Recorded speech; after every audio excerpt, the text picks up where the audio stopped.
Hotel workers of Reddit, what is the worst thing you have found in a room after a guest stay? A blood-soaked Dora the Explorer doll. There were no kids in the room, as far as we know. It was just one dude in his mid-30s. There were 2 cans of Monster Energy drink beside it, and $180 left in tips under the pillow. No idea what was going on. Edit. Yes, the cops were cold. It was really weird, because at first they seemed pretty satisfied that nothing crazy went down, but then all the cops assigned to the case started to go missing one by one. Then, on the anniversary of their disappearances, a blood-soaked doll was delivered to the police station, 8 dolls in total. And the creepiest thing about it was that 3 of the cops had children. Those children's names were stitched into 3 of the dolls. Okay, that part about the missing cops was made up. But really though, I didn't really deal with the cops directly. I gave my statement about how we found the room. They sent me home, and that was the only time I talked to them. It was a summer job, so I went back to school about a month and a half later. But when I left, our understanding was that everything was okay. If anything came to light after I left, I was not made aware of it.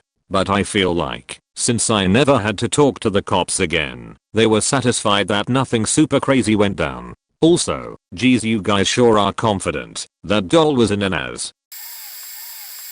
One of my favorite hotel stories, not a room, but the pool. It's late evening, and a woman comes angrily into our lobby from the pool with 3 children and says, "You guys need to do something about what's going on out there," and gestures to the pool area. I look at her inquisitively, and she just says, "Go look, you'll see." I walk outside, and it's pretty immediately clear the couple in the hot tub are discreetly having sex. I approach just enough to get their attention and say, "Hi guys, I know everyone's here to have a good time tonight, but we got a complaint about some hot and heavy activity in the hot tub." They're clearly intoxicated, but apologize and say it will stop. A few minutes later, the phone rings. It's the woman who complained before calling from her room, which faces the pool. They're still at it. You need to do something. Children are staying in this hotel. I go back outside, and sure enough, now that the spectators are gone, they're faking it out in the hot tub. I go back out, tell them to get out. They start giving me the story. It's their anniversary. They're very sorry. We won't have any more problems with them. etc. I foolishly let them stay in the hot tub. 10 minutes later, phone rings. Seriously.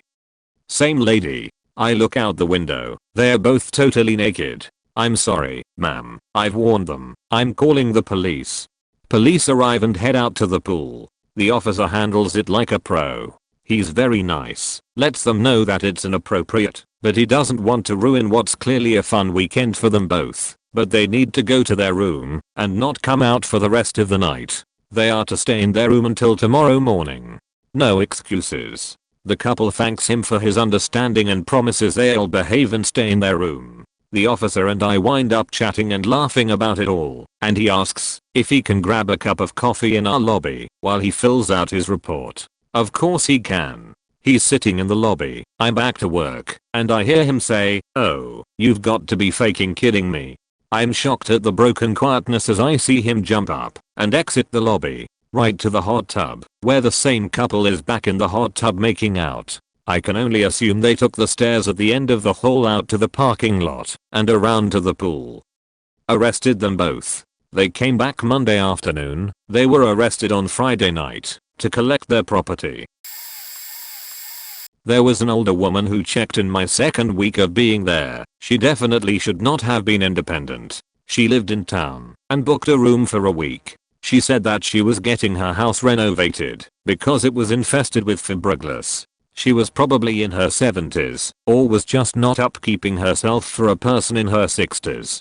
She would walk around with one of those surgical masks and wearing yellow rubber gloves. As the week went on, she started to wear bandages on her arms. We think she was scratching herself. I bet if we asked it would have been because of the fiberglass. She shouldn't have been able to drive, but she kept going to and from her house to get more things. Basically was moving in. Our hotel was on a main road and she would just back up into it without looking. It was a miracle she never got into an accident. But other than that, she would spend most of her time in the room and occasionally would walk to the office where the manager would sit. This would be me or one of my other coworkers and just spout crazy stories about fiberglass and how it was everywhere and all over her room.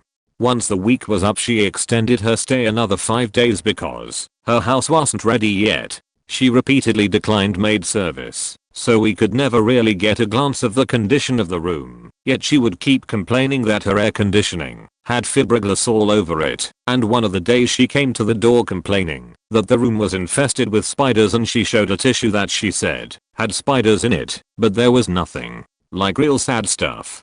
Unfortunately, since we didn't really have any real way of helping her, my boss advised me to tell her that we are booked solid for the rest of the summer/ECT point, so she couldn't extend her stay any longer. So we waited out those last few days dealing with her complaining and occasionally catching glances at the room as the maids brought her towels and such. From what we saw, there were pillows everywhere, a big bag of like perfumes, pills, ECT points sprawled out on the dresser, like so many random things, etc. She was seen a few times carrying large garbage bags into the room. We were not sure what was in them. Just imagine a room that a mentally ill person had been staying in.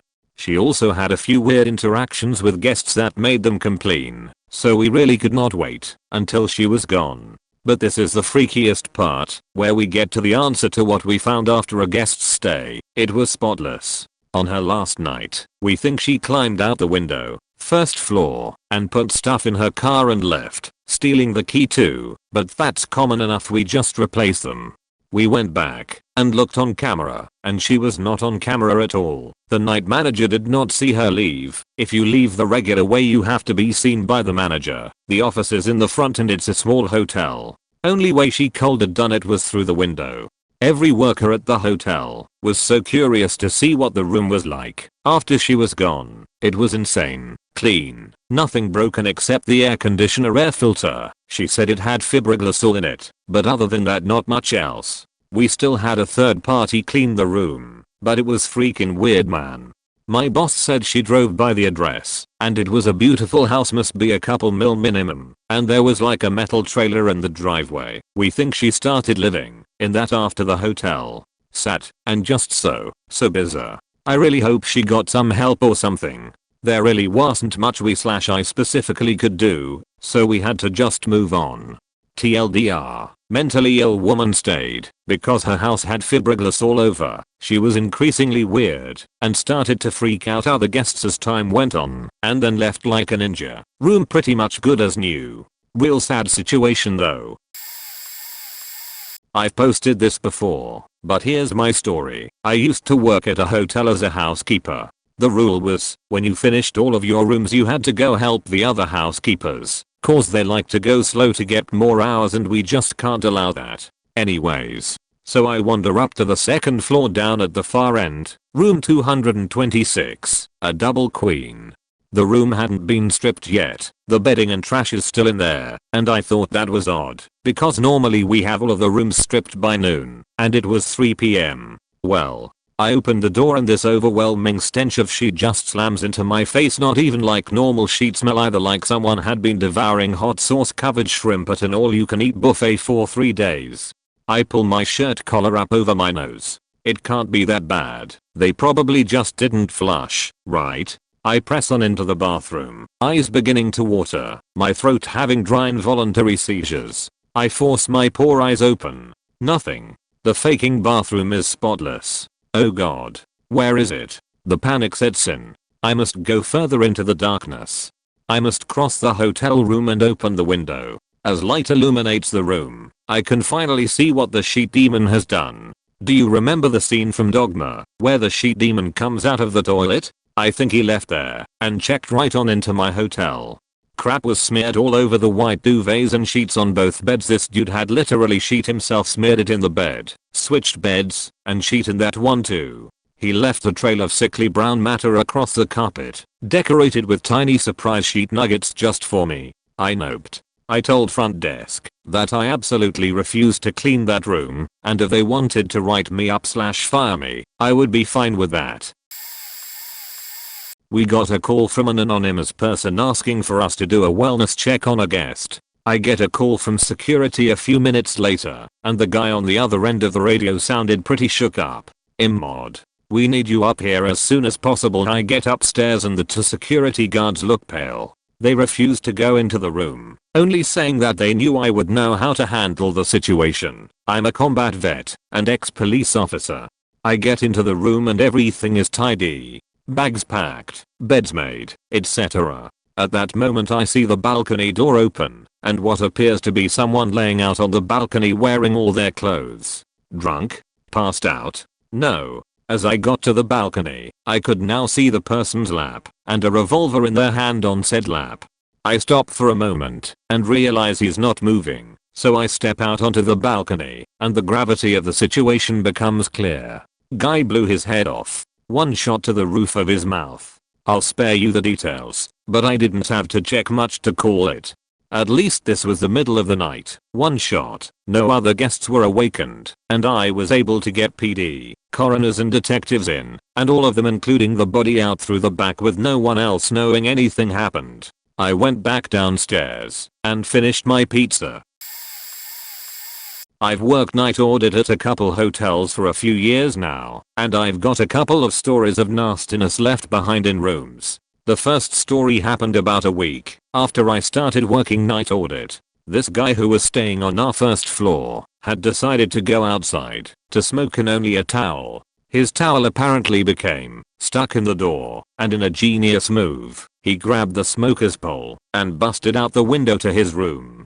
When he climbed in, he cut himself badly enough that he bled all over the room. The shower curtain, bedding and a couple of pillowcases had to be sent out to be professionally cleaned, and the rest of the room had to be professionally cleaned. The hotel charged him with the cost of the window, the cost of the cleanings, and for every night the room was out of order, which was about a month. During cleanup, one of our housemen got cut by the glass in the window and had to get treated in case of bloodborne disease and get stitches. The guest paid for all that too. The cost was around $10K for everything, and he was banned from the property forever. He tried to come in again about a year later with a third-party reservation, and our GM personally waited for him and escorted him off the property.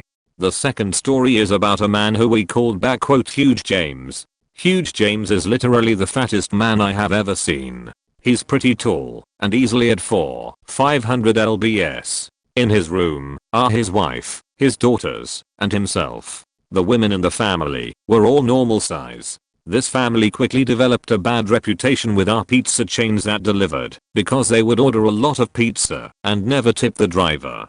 The drivers would come down and complain to me or other front desk staff about this. It got to the point where the Domino's drivers would just give us the pizzas to take up to their room. Huge James and his family never let housekeeping in for about a week, and when they finally were allowed in, there was so much trash from fast food and pizza that they had begun to stuff it under the beds.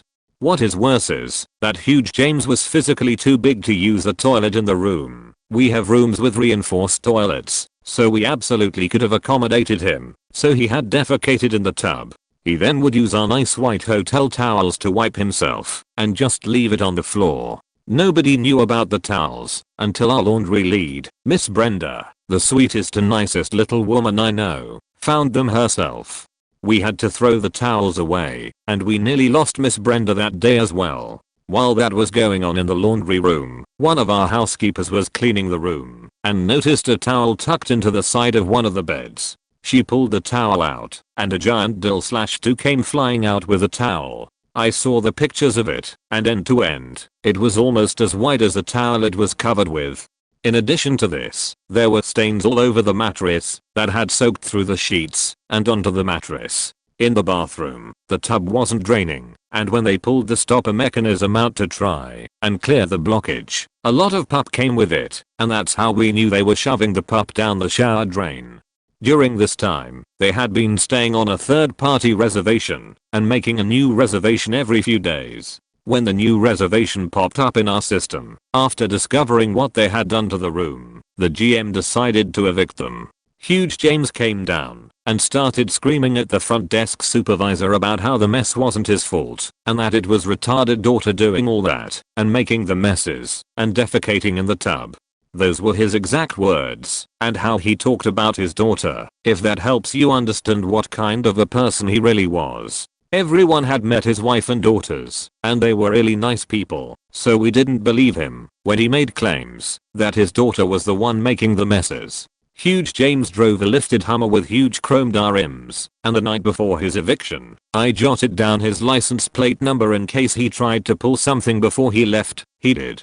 When he found out that he was no longer allowed on the property, he trashed his room and smeared all the sauce packets from fast food and actual food on the walls, the TV, and the windows. They found food between the mattresses, and the bed frames had been broken. When it was time for him to go, we had police there to escort them off the property. After they left, all the damage was found in the room, and because I had a license plate number, they were found and charged with vandalism, I think, and we took them to court for the damage to room. It came out in court that it was actually him that was defecating in the tub, and he destroyed the room before they left. Not my proudest moment, but I clogged up a sink and toilet once. I was going on vacation and was going to have a 13-hour layover in Frankfurt. I figured, this will be fun. I'll find luggage storage and explore the city. Maybe catch a museum, walk through beautiful fall leaves, and get lunch and some apple wine. But I got sick on my first flight. I had tried to take sleeping pills, but just couldn't fall asleep. I've taken these pills every day for a decade, but never on a plane before. I knew if you couldn't fall asleep within the 20 minutes it takes to activate, if you forced yourself, or were forced, to stay awake, it would actually have the opposite effect. So I'm sitting on the plane, wide faking awake, with my heart racing. When I get off, I think I need to find a day rate hotel near the airport, take a nap, before I figure out next steps. I started to become feverish. I managed to get shuttled to a day rate hotel in the middle of nowhere near the airport. I was the only person there. I check in and ask where I could get lunch after a nap. I was informed that there was nothing nearby, and the restaurant was closing in 5 minutes, and wouldn't open until I should likely need to check out. So even though I feel sick, I order something which I thought was a hamburger, but was actually something from Hamburg. I also got some apple wine, since it was looking like I wasn't going to be going out exploring now.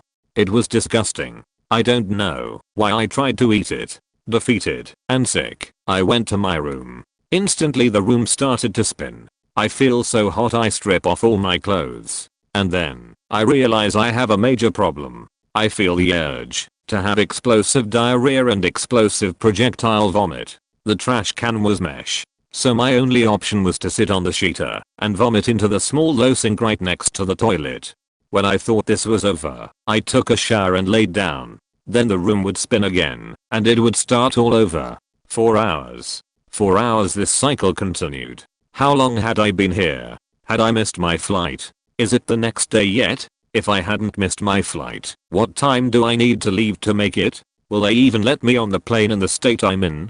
Finally, hours later the room isn't spinning again. I survey the damage. A slightly damp bed from me laying on the duvet after my showers. Toilet clogged. Sink. Oh fuck the sink. I try to unclog the toilet, but with no tools or pup knife, it's futile. But I try to save the sink. With no cups or tools in the room, I cup my vomit in my hands and scoop it out to try to put some in the toilet. But there is too much. I try to make some go down the shower, but I quickly realize this is a worse plan. After another hour of trying to make things right, I simply take another shower and put clothes on. I had around €300 on me that I had expected to use to buy souvenirs for family from this Frankfurt day trip. I left the entire thing on the desk with a note of "I'm so sorry." I then check out and say "I'm sorry, I was sick in the room" to the bewildered staff in the hotel. I then asked for the shuttle to take me to the airport. I see a poor woman start to head to my room right as I board the shuttle. I did manage to feel 100% better by the time I went through security. But I'm still very ashamed of what the poor cleaning people probably found and smelt from that room. I worked as a housekeeper for about a month back in April 2010. This was fairly early in my shift, and I was on my way to pull linens. Swipe in, shut the door behind me, and start to go about my routine. First order of business, do a once over of the bathroom. I should have known something was up, because the light was off, and I couldn't see clearly into the bathroom. This room was on the side of the hotel that the sun hit hardest, and every other room was flooded with light, so either I just needed glasses, I'm not paying attention, or both. So I walk forward, keeping my eyes on the floor for some reason, swing my arm around to hit the light, start to walk forward onto the tile as I'm tilting my head back up, and almost straight into a pair of men's briefs, hanging from the ceiling at about face level. I scare easy, and surprise fruit of the looms was no exception. I yelped, about stumbled backward into a wall as my eyes adjusted to the laundered nightmare I had just found myself in. I dust myself off, walk into the bathroom, to find this guest had a laundry line running along the shower and the ceiling and the door, and had been starting to wash clothes in the sink, grab the linens, and got the hell out. Got as my witness, those briefs I almost face-planted had skid marks. Dad owns a hotel in Santa Monica. I work at the front desk. We had a guest initially check in with a bunch of camera equipment. The hotel does have a no professional filming rule in place, so we kept a close eye on the guest after we checked him in. That night the same guest had a bunch of people in his room. When security went upstairs to kick people out, only 4 people were allowed in his room type. They shoved our security guards and we called the cops and kicked him out. They didn't retrieve any of their belongings yet. The next morning, housekeeping and a few managers went into the room to see if there were any damages. When they walked in, there was a huge red carpet layout across the room, leading to a wall that had red curtains that weren't part of the room. Hanging along the entire wall with a huge logo that says The Bachelor behind the curtains. There were also posted all along the walls that had The Bachelor logo and had the guest himself shirtless with a bunch of women around him. We googled the guy after and didn't find anything, but in Google Images he had a bunch of badly photoshopped pictures of him with celebrities, probably like 10 of these pictures overall. When he came back to retrieve his stuff, we charged him $500 for cleaning costs and he started cussing everybody out, so we called the cops and got him to sign. He got his sheet and left. Something I can unfortunately contribute to. I used to be a housekeeping manager, the most magical place on earth, and we used to host the global cheer competition, UCA. There were 2 tiers of competition, collegiate and then high school. The collegiate cheer teams were purely athletes, up at 7 in the morning, to stretch and practice for like 10 hours. Crazy dedication. The high school cheer teams are high school cheer teams. They were some of the least considerate guests we had, and would leave horrendous messes all over the rooms. Think multiple bags of chips blown open all over our carpet and linens. Melted gummy bears on the furniture. A mess. I had a housekeeper tell me that a room had a horrible smell, but she couldn't find it. I walk in, and she's absolutely right. It smells like rotten beef. I look and can't find anything. We then realize it is coming from the mattresses. We pull the linens off and find nothing. Then she suggests we pick up the mattress. Underneath was a mostly empty bag of peppered beef jerky, filled to the brim with used, bloody pads. They were swollen like diapers, and had stained our mattress. It was one of the most disgusting things I've ever inhaled. Hotels are hell. People are gross. Worst thing would be a dead body. Young dude just received a promotion at his job, and he was supposed to head into work the next day. One of our housekeepers went into the room and found him in the shower with the water running still. No idea why he passed. No sign of self-harm. Even seemed super excited about the promotion and eager to start the next day. Very strange trying to get a body out of the hotel while not terrifying guests. Staff did a great job though. Weirdest thing would just be a hentai comic as far as I know. And that's really just because it's exotic. Small town in Ohio, so most of them have never seen something like that. I'm sure someone has left a plug or something, but this was talked about. Also, to contribute to the waste party, we are pet friendly, and while most people respect the rules, we did have a woman who just poured cat litter on the ground in her room and called it there. Took a week to get that sheet up and the smell out of the room. It's hard to believe people would do this at some place that isn't their own, but I've seen homes where people just let their ferrets cheat in a corner, and that was in person. Most illegal, a small wood box with plenty of dope in it. Hardest to clean. An Indian family cooked some curry or whatever in the kettle. Yes, literally in he kettle. Then spilled it over the wall. We had to paint the wall. Most disgusting. A couple who was pretty noisy at night. Both neighbor rooms called to complain. Left a room with different stains everywhere. Red wine and lipstick all over the bed. Pretty straightforward stains on the floor and the mattress. And whatever they put on the light bulb of the nightstand lamp. My guess is either cum or lube, but whatever it was, it stank. And was already crispy because they left the lamp switched on. Most interesting. A dress that looked like straight from either Carnival in Rio or from a Disney movie. Called the guy who booked the room. He asked us to send it back. 10 minutes later his wife/girlfriend/lady called us and asked us to please not send it back. Most how the fuck can you forget that? A black Amex. The first one I ever saw. Still is. Pretty faking heavy for a credit card.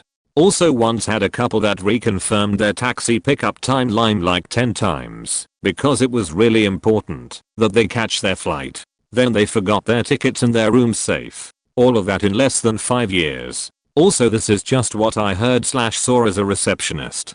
Pretty sure the maid saw even worse.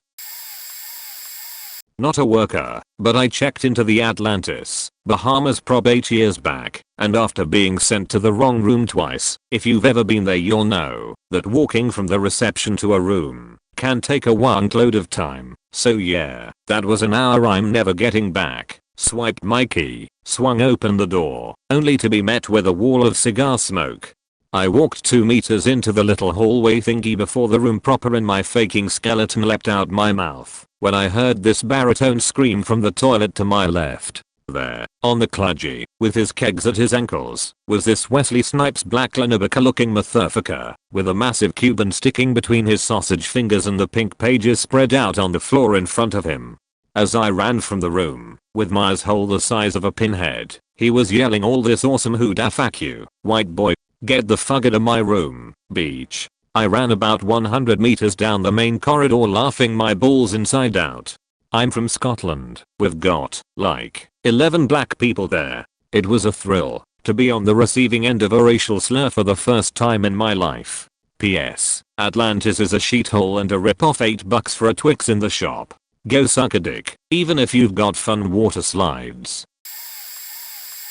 We had a group of probably 50 to 60 wealthy professional people who would come once a year and rent an entire floor for a massive swingers orgy. They'd open up all of the connecting doors and just fuck, drink and smoke for an entire night. It was a nightmare for housekeeping, but they paid ahead of time to have the entire floor sanitized and aired out after they left, and the guests were all really nice.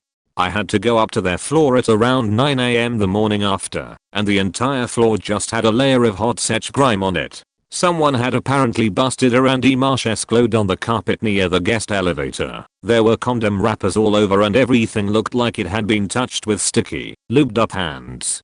It smelled like if 2 people who had just run a marathon decided to skip showering and go fuck in a sauna while they chain smoked cigarettes and weed. The bellman who was with me is an older guy from LA who was a gang member and drug dealer in the 80s. And I'll always remember him stepping out of the elevator, looking around, sniffing the air a few times and saying matter-of-factly, "I've been in crack houses in better condition than this." I did get a kick out of the fact that the entire huge party rented a meeting room and paid for a catered breakfast buffet, and they did leave very sizable tips for the housekeepers. Flip side, I stayed in a hotel and probably left them with quite the room. Long story ahead. It was my best friend's wedding. I was the best man and staying in this hotel with my newish girlfriend.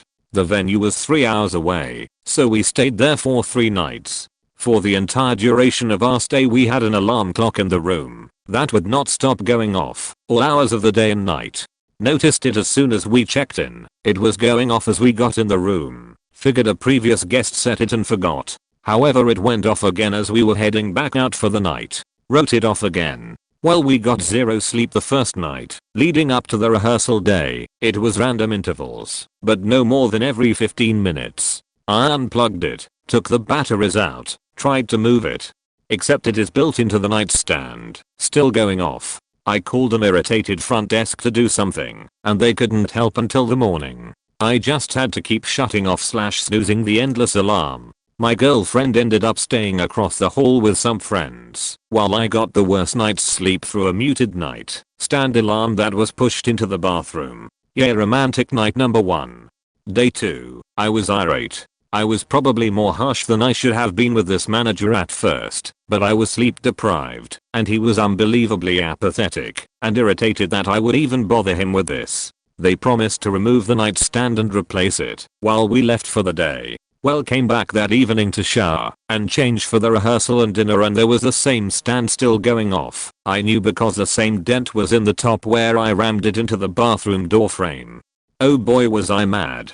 I should include for this part and the ending, I'm 6 feet 4 inches, 280 lbs. I played sports through college and a year of some bad AAA pro. I'm usually a teddy bear, but I'm nothing if not intimidating the first time we meet. Not with this poor desk girl. I lost my mind and apologized in the same sentence. It wasn't her fault, but I was ready to kill that piece of shit manager.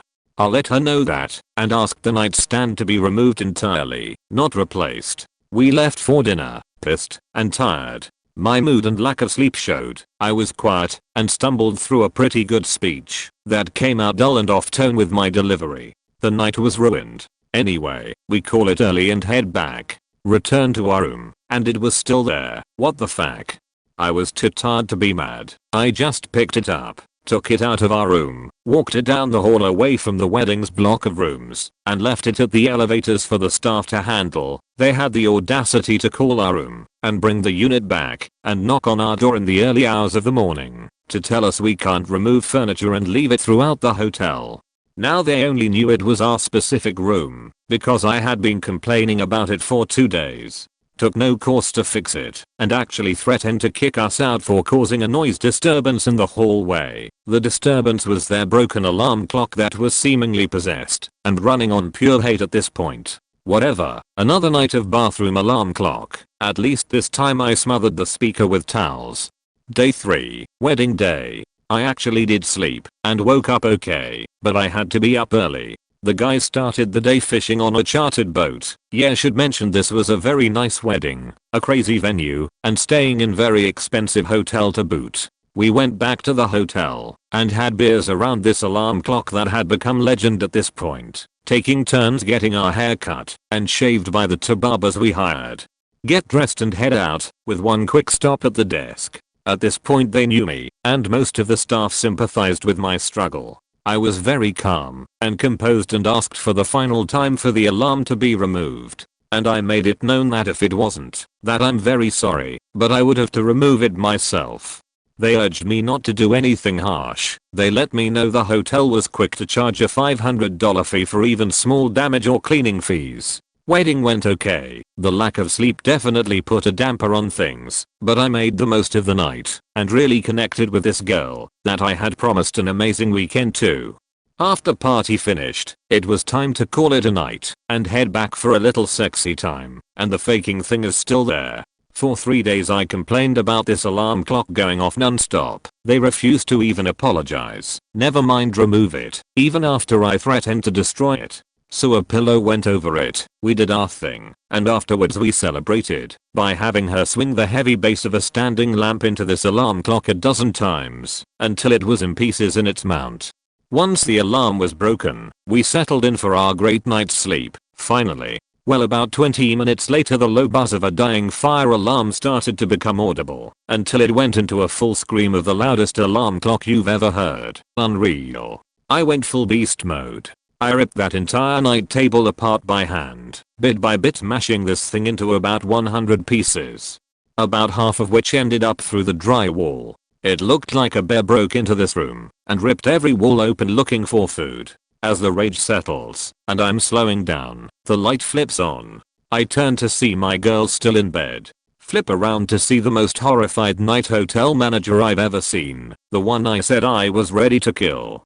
Keep in mind I'm completely naked, and again a very large, hairy, and muscular man. My co-workers now regularly refer to me as the Mountain, all big God fans. We both stood there silent for a second, a deer in headlights and a confused gorilla in a stare down. The moment breaks, and before he can get a word out, I tuck a handful of the broken plastic in my now cut open, bloody knuckled hand, walked up to him, and super calmly said, "Hey, fixed that alarm clock for you," and handed him the pieces. Let him know we'd be leaving after we got at least one of the night's sleep we paid for, and he could charge me whatever he thought was reasonable to fix the room. I was not charged an additional fee. TLDR incredibly nice. 5-star hotel has demon alarm clock that will chime until the end of creation. Hotel refuses to acknowledge its existence. Hero conquers the beast. Hotel staff walks into the aftermath of the battle, bear hero and all. Probably lose a day or two of renting, but good prevails. I got an after hours call down to the front desk from an angry guest demanding that I call the police. I went up to his room and found used syringes laying on top of the Kleenex box inside the tissue dispenser in the bathroom. I offered to dispose of the paraphernalia in our hazard waste bucket downstairs and get him another room. He refused to let me dispose of it, demanding that police come and investigate, acting as if he was going to get pinned with this if police didn't clear him. He seemed to think this was an extraordinary event that hotels never have to deal with. I called the police. They arrived on scene, spent all of 5 minutes in the hotel, and they left with the paraphernalia. People would, of course, leave all kinds of items behind, clothing mostly. One trucker left a flashlight/stun gun. He was a recurring guest, so he was able to retrieve it from us. And I remember someone left a large dill/2 in one of the rooms. Once a flight crew got drunk in the TV area downstairs. After a pilot blew chunks in the water fountain, the co-pilot and flight attendant helped him stagger to his room. They left behind a ton of pizza and miniature booze bottles on the ottoman. Score. I guess none of the previous stuff would qualify as worst, just odd. I guess the worst thing left behind that I ever had to deal with would be human sheet. We had some wheelchair-bound guy fall down and lose control of his bowels. There was sheet everywhere, all over the bed and floor. The fire department and paramedics came, and the poor guy was taken to the hospital. I had to clean up the mess. Wasn't fun. Blood. Blood everywhere. Blood on the sheets, on the pillow covers, on the floor, and even on the freaking curtains. Blood on the bathroom walls, on the toilet seat, on the towels. Everywhere. Here's a short story. The hotel I used to work at received many religious groups of married couples to heat up their relationship. So, basically the groups spent some time doing romantic things around the hotel in the city. During one of those groups, they had a little party with alcohol on the night before they left. Late night, a couple from this party came to the front desk saying they lost their keys to their room. Strangely, they asked for the keys of an empty room, but since the late night receptionist was a very fat man, he thought someone from an earlier shift had screwed up something, like given the couple the keys to the wrong room. Keys were given, they came back to their room, and in the morning after, the entire group had left the hotel. As per usual, the morning crew saw a little note on last night's log. Couple lost their keys to the room number 20, given backup keys, charge sent to their account until the keys are found or something like that. The morning crew immediately realized that was supposed to be empty, and they went in there to check if everything was alright. And so the bloodbath was seen. Now the best part is, that was not murder blood, since no one was accounted missing, and the CCTV footage from the other night recorded that a couple who was married, but not to each other, was identified. It was menstrual blood. To conclude, we had to tell the group organization of the event and charge the respective fees. I don't remember if that particular group returned to our hotel again. Instances like this is one of the reasons I got out of the business. I was working for a chain of budget hotels that advertised being the cheapest in town. It wasn't long until the junkies of the city got wind of it and started booking rooms. There was one guy on particular who was pretty much in the final throes of addiction.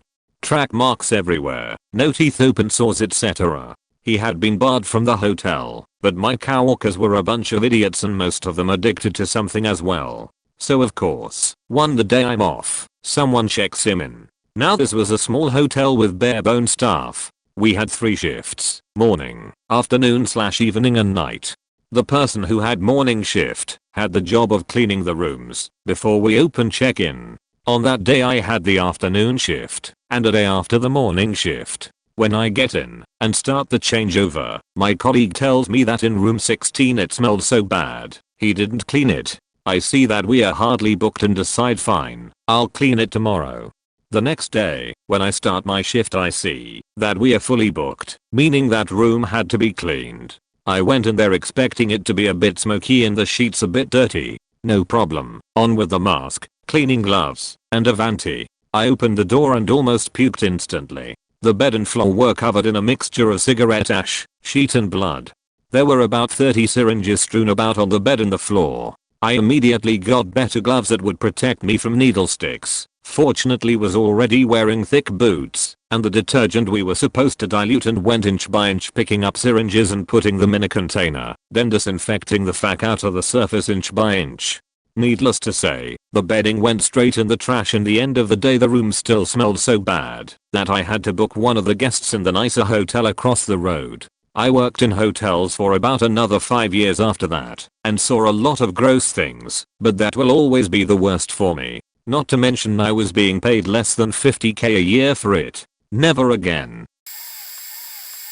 I have two. The first happened at 2 AM while I was working the front desk. We watched throughout the night as a woman, probably in her 50s, slowly seduced and got drunk with a guy, 20s, and eventually convinced him to bring her back to his room. She didn't actually have a room at the hotel.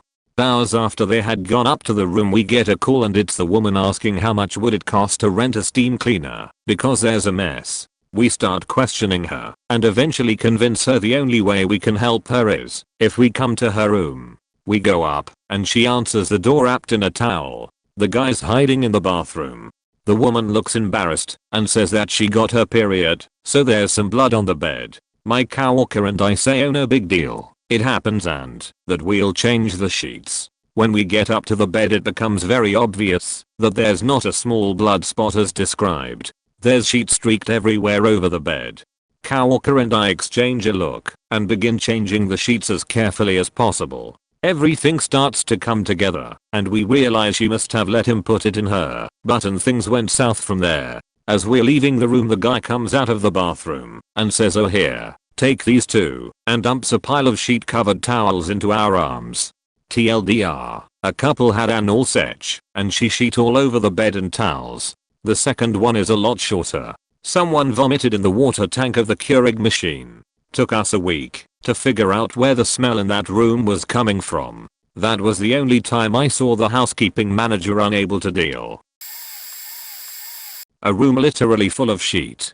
Had a longer term guest stay at the hotel I worked at the time. He stayed long enough to be considered a resident, so he couldn't be kicked out without going through the courts and serving an eviction notice. When he first arrived, he claimed he was a doctor and worked odd hours. Every now and then we would get calls about his room from guests next door or below him. The calls were to say he was stomping around his room in the middle of the night. We would call his room and he would apologize and say he was working late and it wouldn't happen again, and it didn't for a couple more weeks. Every so often some random women would come to the lobby and drop off medication for him. The doctor would decline to have them drop it off in his room and he would ask us to hold it in the lobby for him, except he never came for it and it started piling up. Fast forward to about 4 months into his stay when another regular, let's call him Mr. B, happens to get the room beside the doctor. Mr. B comes by to tell me the doctor is acting strange. Apparently the doctor would come out of his room in his underwear and ask Mr. B if he wanted to be his friend and if he could hug him. Mr. B told me he was going to punch the doctor if he came close to him. At this same time, the doctor's credit card declines, so I call him up, but he's not answering. I proceed to file paperwork in the courts to have him evicted. It has been about a week now of the doctor's credit card being declined. I call the room every day and get no answer from him. I check with housekeeping to see if they've seen him while servicing his room and they say they haven't seen him, but he's always in the bedroom portion of his suite and declines that room to be serviced. At this point I assume he's going to bail on us without paying his bill. So I take one of the guest services supervisors, let's call him Tom, with me while I go and deliver a letter letting him know he has 3 days to pay or he will be evicted. As soon as I get to the door I knock and there's no answer. I let myself in, and as the door swings open a most disturbing smell hits us, and Tom immediately runs back out and starts puking. I call out the doctor's name, and there's no answer. I try to let myself into the bedroom, but couldn't get it open. I assume he's blocking the door intentionally, so I slide the eviction letter underneath, and run back out. The whole night I'm thinking, what if that awful smell was his decomposing body? So the next morning I take a housekeeping supervisor, let's call her Marsha, with me to check the bedroom. As soon as I open the door, Marsha also runs back out and starts puking. I make my way to the bedroom and force the door open. I notice the letter I slipped under had been opened and was tossed to the side. I look all around and see piles of sheet on the mattress, piles of sheet on top of towels, which had been thrown all around the room. Seems this guy had shat everywhere but the toilet. The piles of sheet had been growing mold on the baseboards and wallpaper of the room, and the room was infested with flies and gnats. I run out and start gagging. I had to hire an external company to come and sanitize the room as well as replace the carpet, baseboards and wallpaper. TLDR, a hotel guest was sheeting everywhere but the toilet and throwing towels and baby powder on top of the filthy stuff. He bailed and we had to replace lots of items in the room. I was a hotel manager for a while. Suicide in a hotel is more common than people think. They don't want their family members to find them, so we do. But honestly, worse than a dead body is just bodily fluids in general. One time I had a family staying in a room that was too small for them. I typically would have made them purchase another room, but it was a middle-aged couple and their young kids traveling with their very old grandma and grandpa. They insisted grandma and grandpa needed them there 24/7 and the kids were sleeping on air mattresses. I let it slide. I almost never do, but I did this time. I regretted it. They were with us for a week. Our policy was that after 3 days, housekeeping must have access to your room. That's our rule. You're told before you book. I ran a family style lodge and a lot of the decor was unique and expensive, and plus, if a family that large had been without fresh towels/linens for 3 days, we wanted to get in there. Also, nobody had seen this particular family since they checked in, so they had been in the room the whole time. Somehow they managed to keep my housekeeping staff out until day 6. When I realized nobody had been in there, I placed a courtesy call to the room saying we had to get in there for towels and sheets as per our policy. I got a frantic "okay, we just need a few minutes." I already knew it was gonna be bad, but holy shit, literally. There was pup on everything. The beds, the floors, the walls, every single towel, the dresses. It was truly unbelievable. It smelled so bad my housekeeper refused to go in. Apparently both grandma and grandpa had colostomy bags that the family would change with very little care. We had to hire a professional cleaning, painting and carpet company. All the furniture was tossed. Truly terrible. We were also unknowingly providing a room for a woman who had killed her mother. The cops arrested her at our location. What struck me about that was how friendly she was. When we cleared out her room to give her belongings to the cops, all we found were lottery tickets and an excessive amount of anti-diarrhea medicine. No clothes. Nothing else. She got life in prison. I'm upset this will get buried because it's golden. A guest I realized was staying just to binge and purge. I worked at a hotel in a large city with a highly ranked state college. We had a lot of Chinese nationals go to the school, and they had a lot of disposable income, since they were usually from wealthy families.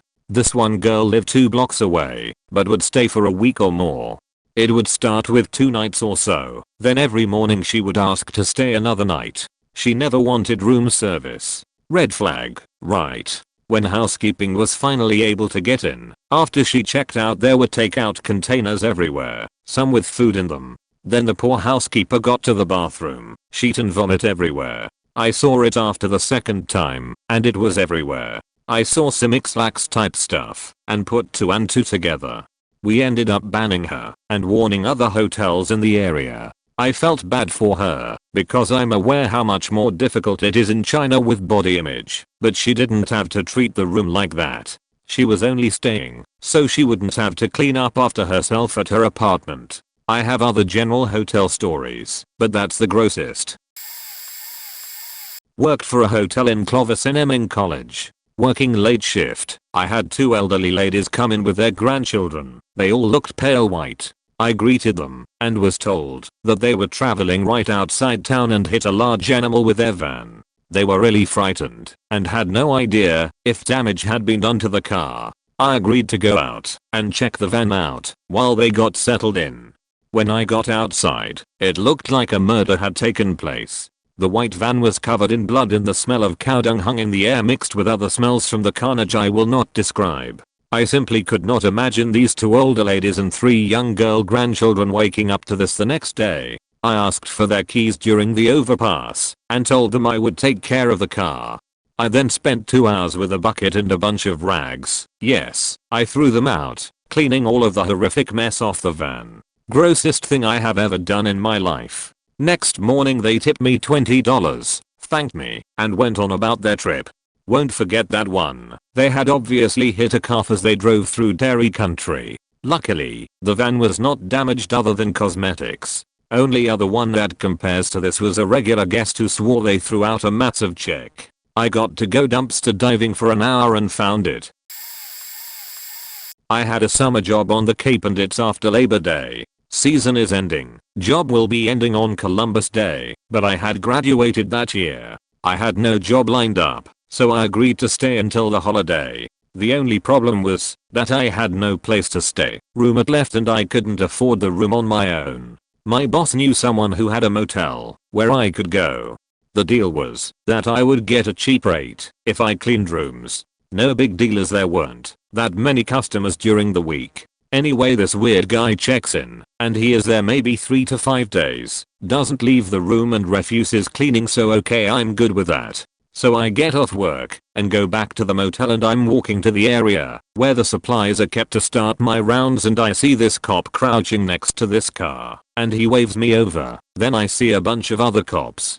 They have the manager knock on the weird guy's door and as soon as the guy opens the door they rush the room, scuffle with the guy and bring him out in handcuffs. Turns out he escaped from a mental institution. Okay, weird, but no one got hurt and I thought it was over until I looked into the room. There were cigarette butts all over the place, in the ashtrays on the floor, in the bathroom, in the toilet, in the sink.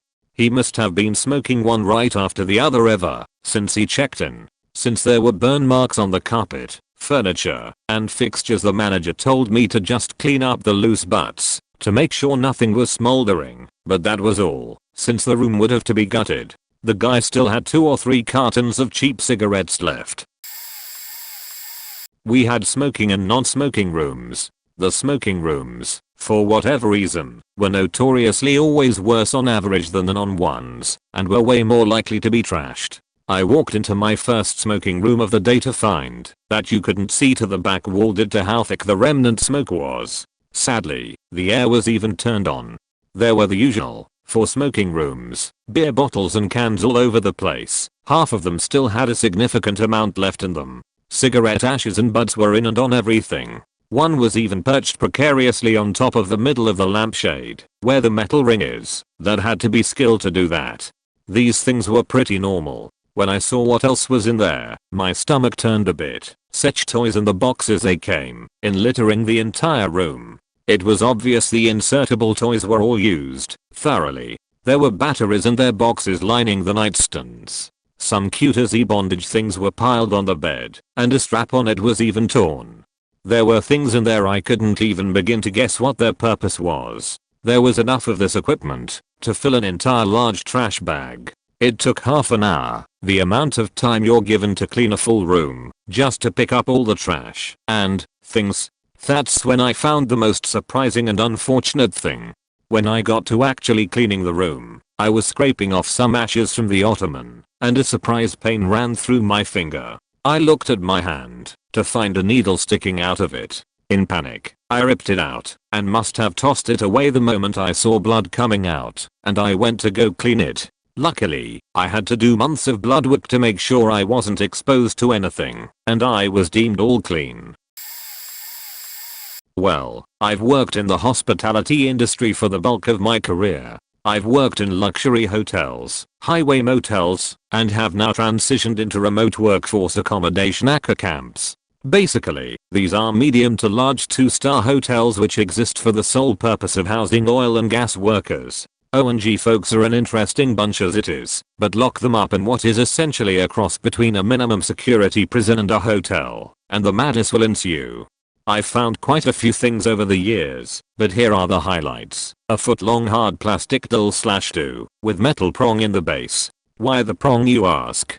So he could hook it up to the car battery in his room. Yes, the dill/do was wired to a freaking car battery. That one was a shocking find. As a bonus, he had one suction to the shower wall which had a hefty coating of sheet on the tip. Just this week a guest decided to use his shower like a urinal and not rinse it out afterwards. Tack on the fact that he had the heat cranked to full and the whole place smelled like a porta potty in July.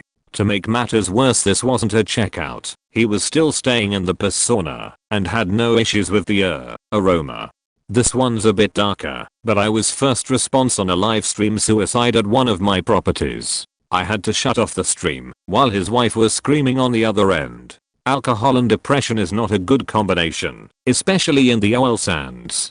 Thankfully it wasn't messy, but it was exhausting. 45 minutes of CPR is no fun for anyone. The guest didn't leave anything behind in the room, but I sure left a part of myself. I've got a bunch more stories, most of them involving bodily fluids and other funny stuff. I managed a little 972 square foot point apartment vacation rental, along with others, in Austin. Sometimes, people would stay the weekend, other times for a month or two. We had a woman stay with us for 3 months once. She had 2 dogs that we'd met, and saw that they had crates. At first, she seemed great. Then the weird stuff started. She asked if she could use the washing machine of the larger house that the apartment sat behind. I told her, sure, so long as she cleaned up after herself. The following week, we lost $2,400 because she trashed it and was sitting in the backyard with friends when those guests arrived. So I told her it was no longer available. Then she asked if she could let her dogs use the yard once in a while if she cleaned up after herself. After my second time cleaning up after her dogs, that was off limits too. Then, she tried not paying rent that 3rd month. So I staked out front until she came out, collected payment, and told her we were going to need it for new guests the following month. The way she stood in front of the door made me wary. On her last day, I showed up to find that she had left early. And when I walked in, I walked right back out, maximumed out her credit card, and it still only covered less than half of the damage. It was a non-smoking apartment that smelled like an ashtray and a toilet. The couches were chewed up and pissed on. The carpet was caked in dried dog piss and sheet. The bed sheets were torn, along with the shower curtains. They'd literally used the house itself as an ashtray. There were tissue bowls with dog pup that had been tossed out the back window and were sitting on the slanted roof below. There was dried pup on the bathroom floor. And mind you, she paid good money for this place. After 3 months, it looked like it had been an abandoned crack house for years. My fault for trying to respect her privacy, I guess. The worst thing about it was that smell. A smell where you just can't imagine a person has any dignity to live like that. I have a good one and a bad one. Here it goes. I worked at an extended stay, a hotel that the rooms were basically a studio apartment. We had a gentleman that lived there who had been living there for 10 years. He was a Vietnam veteran who, in his own words, became a heavy drug addict after the war for 40 years. He had gotten clean and lived there because he was super involved at the local VA helping other recovering addicts. Super nice and interesting guy to talk to about the war and life. One day his daughter calls asking me to check on him because she hasn't heard from him in a while and tells me if he doesn't answer the door to go into the room to see what's up. So I go up, he doesn't answer the door, so I go in. He is standing there naked with dried blood down his chest and in between his legs, mumbling incoherently. The bathroom is right beside the door and the toilet is covered in blood and black feces. I called 911 and they came and got him. I was terrified he wasn't gonna make it, and I had to call the daughter to tell her the situation. A week later he comes up to the front desk to let us know everything is alright, so it worked out in the end. That's the good one. The bad was somebody at the same hotel Had a heroin binge for 3 days, and when the maids entered the room it was covered in vomit, diarrhea, and various other bodily fluids. The dude's drugs, needle, and spoon were still sitting on the table. We had to call hazmat to basically gut the whole room, then the hotel had to rebuild and restock everything, because nothing had been spared from the geyser of fluids this guy must have been. I honestly don't know how he could have left the room with as much of the stuff he left in there. Moral of the story, you work at a hotel long enough you're gonna see somebody's fluids on something, and probably not the sexy kind. A couple stayed overnight, and the next morning, after they checked out, housekeeping discovered their room was just covered in feces and urine, soaked through the sheets and absolutely ruined the very expensive mattress. It was on chairs, the floor, the wall, and plugging up the shower drain. The only thing we could think of was that they were into some scat stuff and didn't want to ruin their own bedroom, so decided to do it at our hotel. We charged them the standard $200 damage fee along with the entire price of the mattress. It went through on their credit card and we never heard from them again. Not in a room, but in the hallway a drunk guy lost his key and didn't feel like getting a new one, so just took a dump in a trash can. We had it on camera too. We've had multiple people leave their gun or ammo behind. How do you just forget that? Once it was a cop, and he was so embarrassed when he went to pick it up. My favorite was after a bachelorette party, bonus-shaped confetti everywhere. In the hallways, elevator, and lobby too. I was finding little benizes months later. I worked in hotels for about 12 years, and during those years, there were a number of strange things that were found in rooms. From big deal/dos to loads of drugs, you never really knew what could be found next. 3 times in those 12 years there were dead bodies found. Not by me personally, usually by the housekeepers as they entered the room to clean it.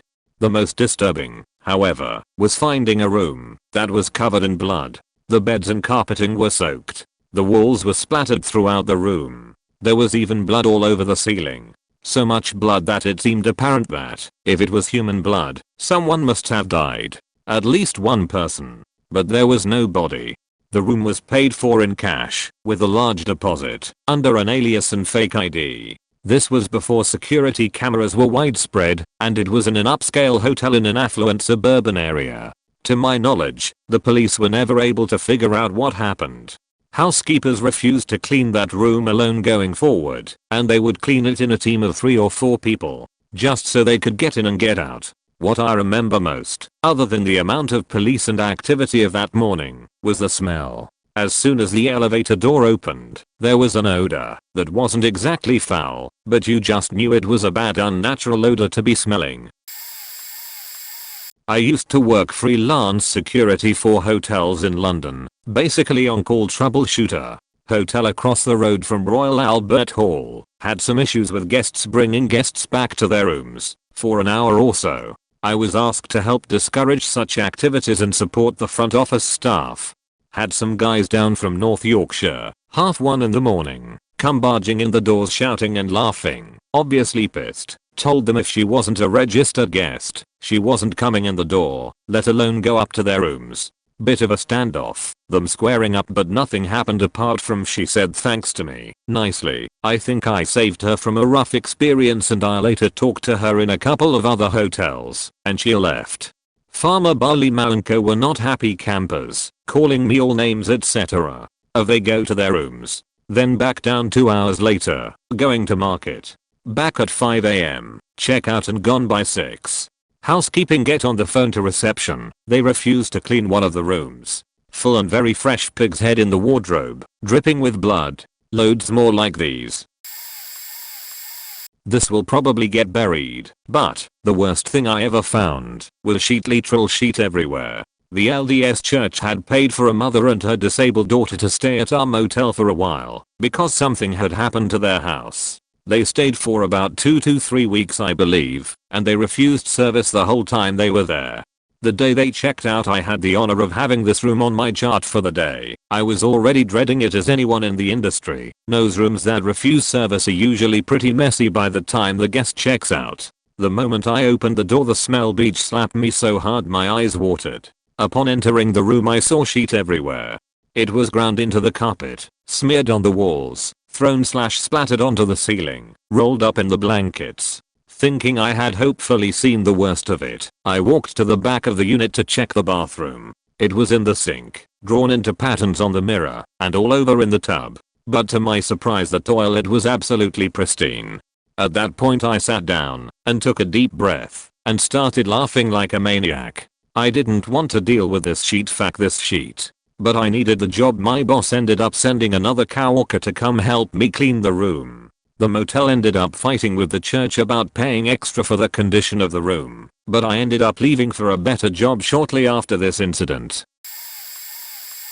When I was 16 I worked in an almost notel motel. The management tried to keep it up, but the geography was against them. It was on a busy highway in rural America. The local prostitutes lived in the trailer park next door. I always figured I'd find one dead sometime if I worked there long enough. One day I came upon a room that was marked checked in, stay over/restock, but the door was open a good 8 inches and all the lights were off. The halls had been abandoned for quite a while, and no one was left at breakfast downstairs. When I knocked the door moved open another foot, and when I called out no one answered.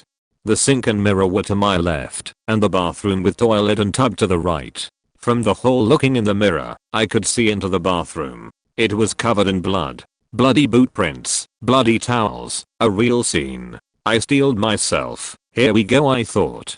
I was surprised it happened so soon, just 6 months into working there. I did kind of a dramatic jump into the room, the kind you do to stand tough in a crazy situation. And there in the tub, we are 6 dead pheasants and a trash bag full of guts and feathers. Those redneck fakers had gone to fill their ice chest with hotel ice at the end of the building. I was so disappointed, I refused to clean the room. Okay, so not technically a motel, but kind of close enough. I used to live in a gov subsidized housing area, and it was basically real small 1 or 2 bedroom houses lined up in rows. They're all the same house with minor changes basically. During my off days I'd help the manager with stuff for a little off my rent or some pocket money. Usually help would be minor stuff like cleaning or some minor handy work. The difficult stuff was left to the professionals, but it was usually cutting the grass around all the complexes, since it was expensive to get a landscaping company out there. So I'm sitting in my living room watching The Amazing World of Gumball and the manager calls my phone. She tells me the tenant a few houses down from me up and left one night without warning and hasn't shown up for about a week and his apartment was starting to smell. She wanted me to grab the master key and check it out to make sure nothing shady was going down. So I go up to his apartment and the moment the smell hit me, I knew something was dead in there. So I run back to my little apartment and grab some vapor rub, my cell, and a pair of clothes I don't care about because that smell just clings to stuff. So I get back to the apartment and his neighbor sees me and comes out. We talk and I explain to her what's going on, and she tells me she heard him and some woman arguing the night he left, so I put 2 and 2 together and tell her to get the sheriff down here ASAP. I unlock the door and there are flies everywhere, and sitting on the couch is some dead woman with needles everywhere. Turns out he was a dealer and the woman was a client. From what I guess she odd on the couch waiting for him to get back from whatever he was doing. I learned later from my manager that the reason he never got back was because he got pulled over for speeding, and since he had warrants out for him he was arrested. I think he was going to the local Walmart to get condoms or something. This was about 4 years ago or so, when I worked for a locally owned hotel at the front desk. We frequently had high school sports teams and college teams stay with us, because the hotel was sports themed and located in a college town. This one junior high team came to stay with us for about 4 days during the summer. They booked all the adjoining rooms and suites. It was a boys team, baseball I think. Housekeeping would put uncleaned rooms on maintenance frequently when they were understaffed, and we had just had a full house, so a lot of this team's rooms were put on maintenance without tickets when they left. It wasn't a big deal. We had a few more weeks before we would be full again, so there was time, and usually team rooms would need a little more deep cleaning than a usual guest. But this time, there was this one suite that still haunts me. So a little under a week after they left, the coach calls the front desk, and I pick up the phone. He says his player left something in the room, and I tell him I'll look in our lost and found. I see that HK hasn't cleaned it yet and it's still on maintenance, which is kind of weird because it's been almost a week and the other rooms the team stayed in are cleaned by this point. But I decide to go to the room myself to look because there's nothing in the lost and found and no one's been in there. Plus, I got a $25 prepaid visa from a guest one time for going back into the room and finding her hairdryer or something as a thank you once. So I open the door and the smell just hits me, teenage beau, rotten cum smell, old food, it's all there. The room is trashed.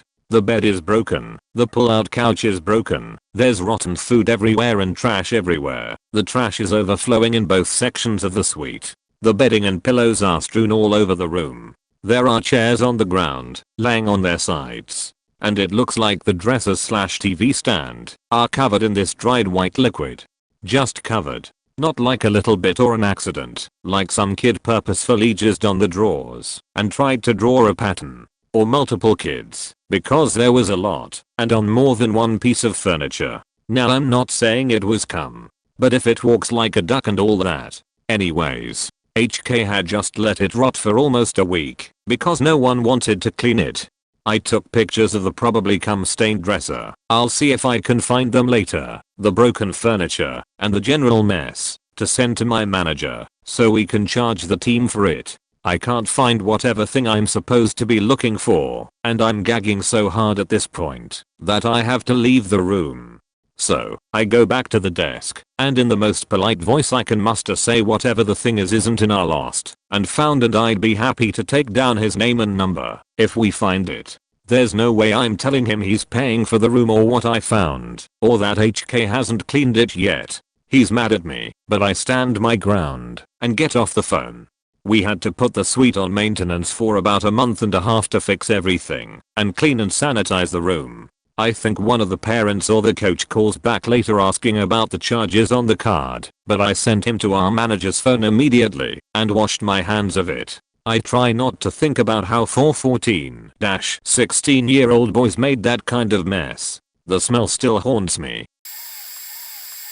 Not too long ago, back in my early 20s, I worked at redacted as housekeeping. The employees got discounts on rooms, so it wasn't too uncommon for them to stay at the hotel for one reason or another. This is one of those occasions. I roll my cart up into the room to turn the sheets and clean, and the wheel slips on the carpet. Feeling and hearing the squishy slip, I roll the cart back to find a condom completely open in front of the door, full to the brim with ejaculative fluids. It wasn't too out of the norm, but stepping inside I witness a gag-worthy scene. Excrement-filled condoms slung at the walls and hanging off paintings. Shotgun beers that leaked all over, standing in pools of their own alcohol from the puncture holes at the bottom.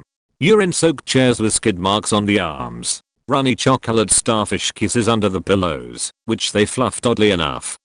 What looked like either crushed pills or coke still remaining on the TV stand and bathroom counter. A clogged toilet that had overflown and a dump precariously balancing on the rim, and glass littered in the carpet from a broken Jack Daniels bottle. Happy 21st birthday, Sammy. Hope you enjoyed the $1,000 fine and being unemployed. I work in housekeeping as a supervisor. We had a guest stay with us last year around Christmas time. Her mother was on her deathbed and this lady was very depressed about it. She stayed with us for a month's time and would drink so much alcohol that she would black out almost every night. One night she was found by another guest walking in the hallway naked. Amongst other incidents. The worst part for me, being in housekeeping, is the fact that she would urinate in her bed every night. So every day I would have to assist the room attendant in stripping the soiled sheets and steam clean the brand new mattress as well, for an entire month.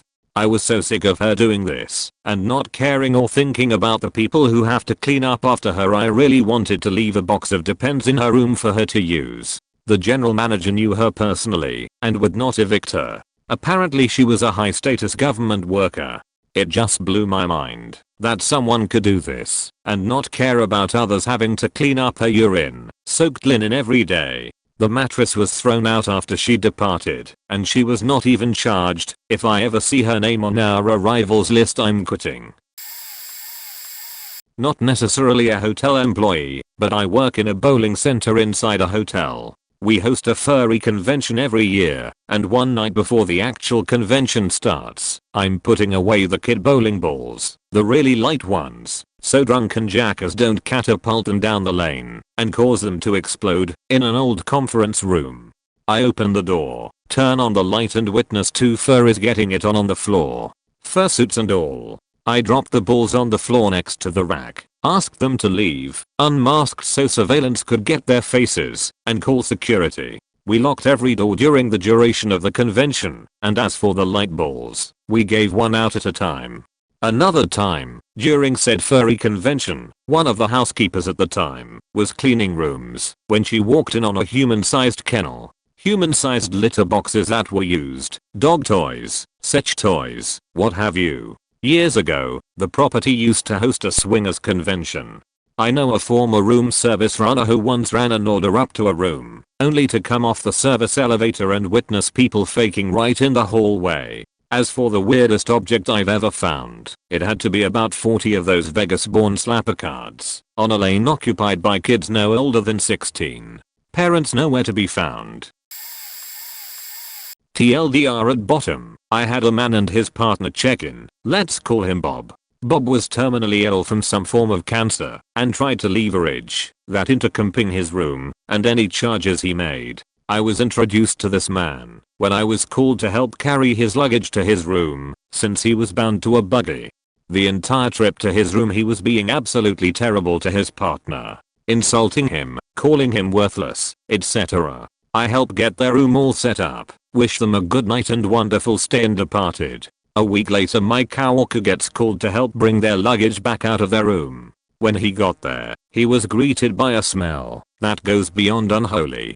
He almost threw up then and there. I don't know how, but he maintained his composure until Bob had left the property. There was blood, bottles of urine, and feces all over the master bedroom.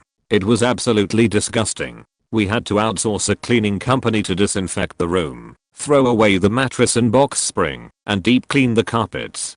I got called in to help clean up the blood, since I was trained in basic biohazard waste management. It was the most foul thing I have ever laid my eyes on.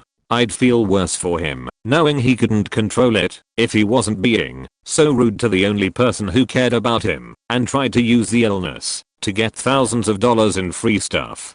TLDR room is covered in feces, blood and urine after a guest checked out. Had to outsource a cleaning company to help clean the room. It was so gross. I was a front desk worker for a hotel near a pretty large music venue and a few larger businesses, so we were used to having business guests complain about other, louder, concert guests. One morning I'm getting ready for work and my coworker calls me and asks me to come to the hotel as soon as possible and that he'll explain more when I arrive.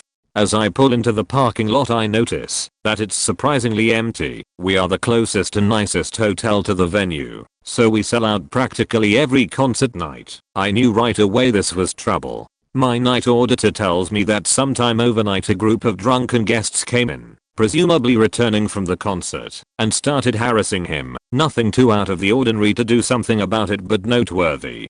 Anyways, it's almost 3 AM and the fire alarm starts going off, starting from the top, 4th floor all the way down to the 1st. Fire department came and had to evacuate the entire building. The FT found the source of the alarms and opened the door. Inside was a naked drunken man passed out in the shower and his body was blocking the drain, with the water on full blast, on the hottest setting too.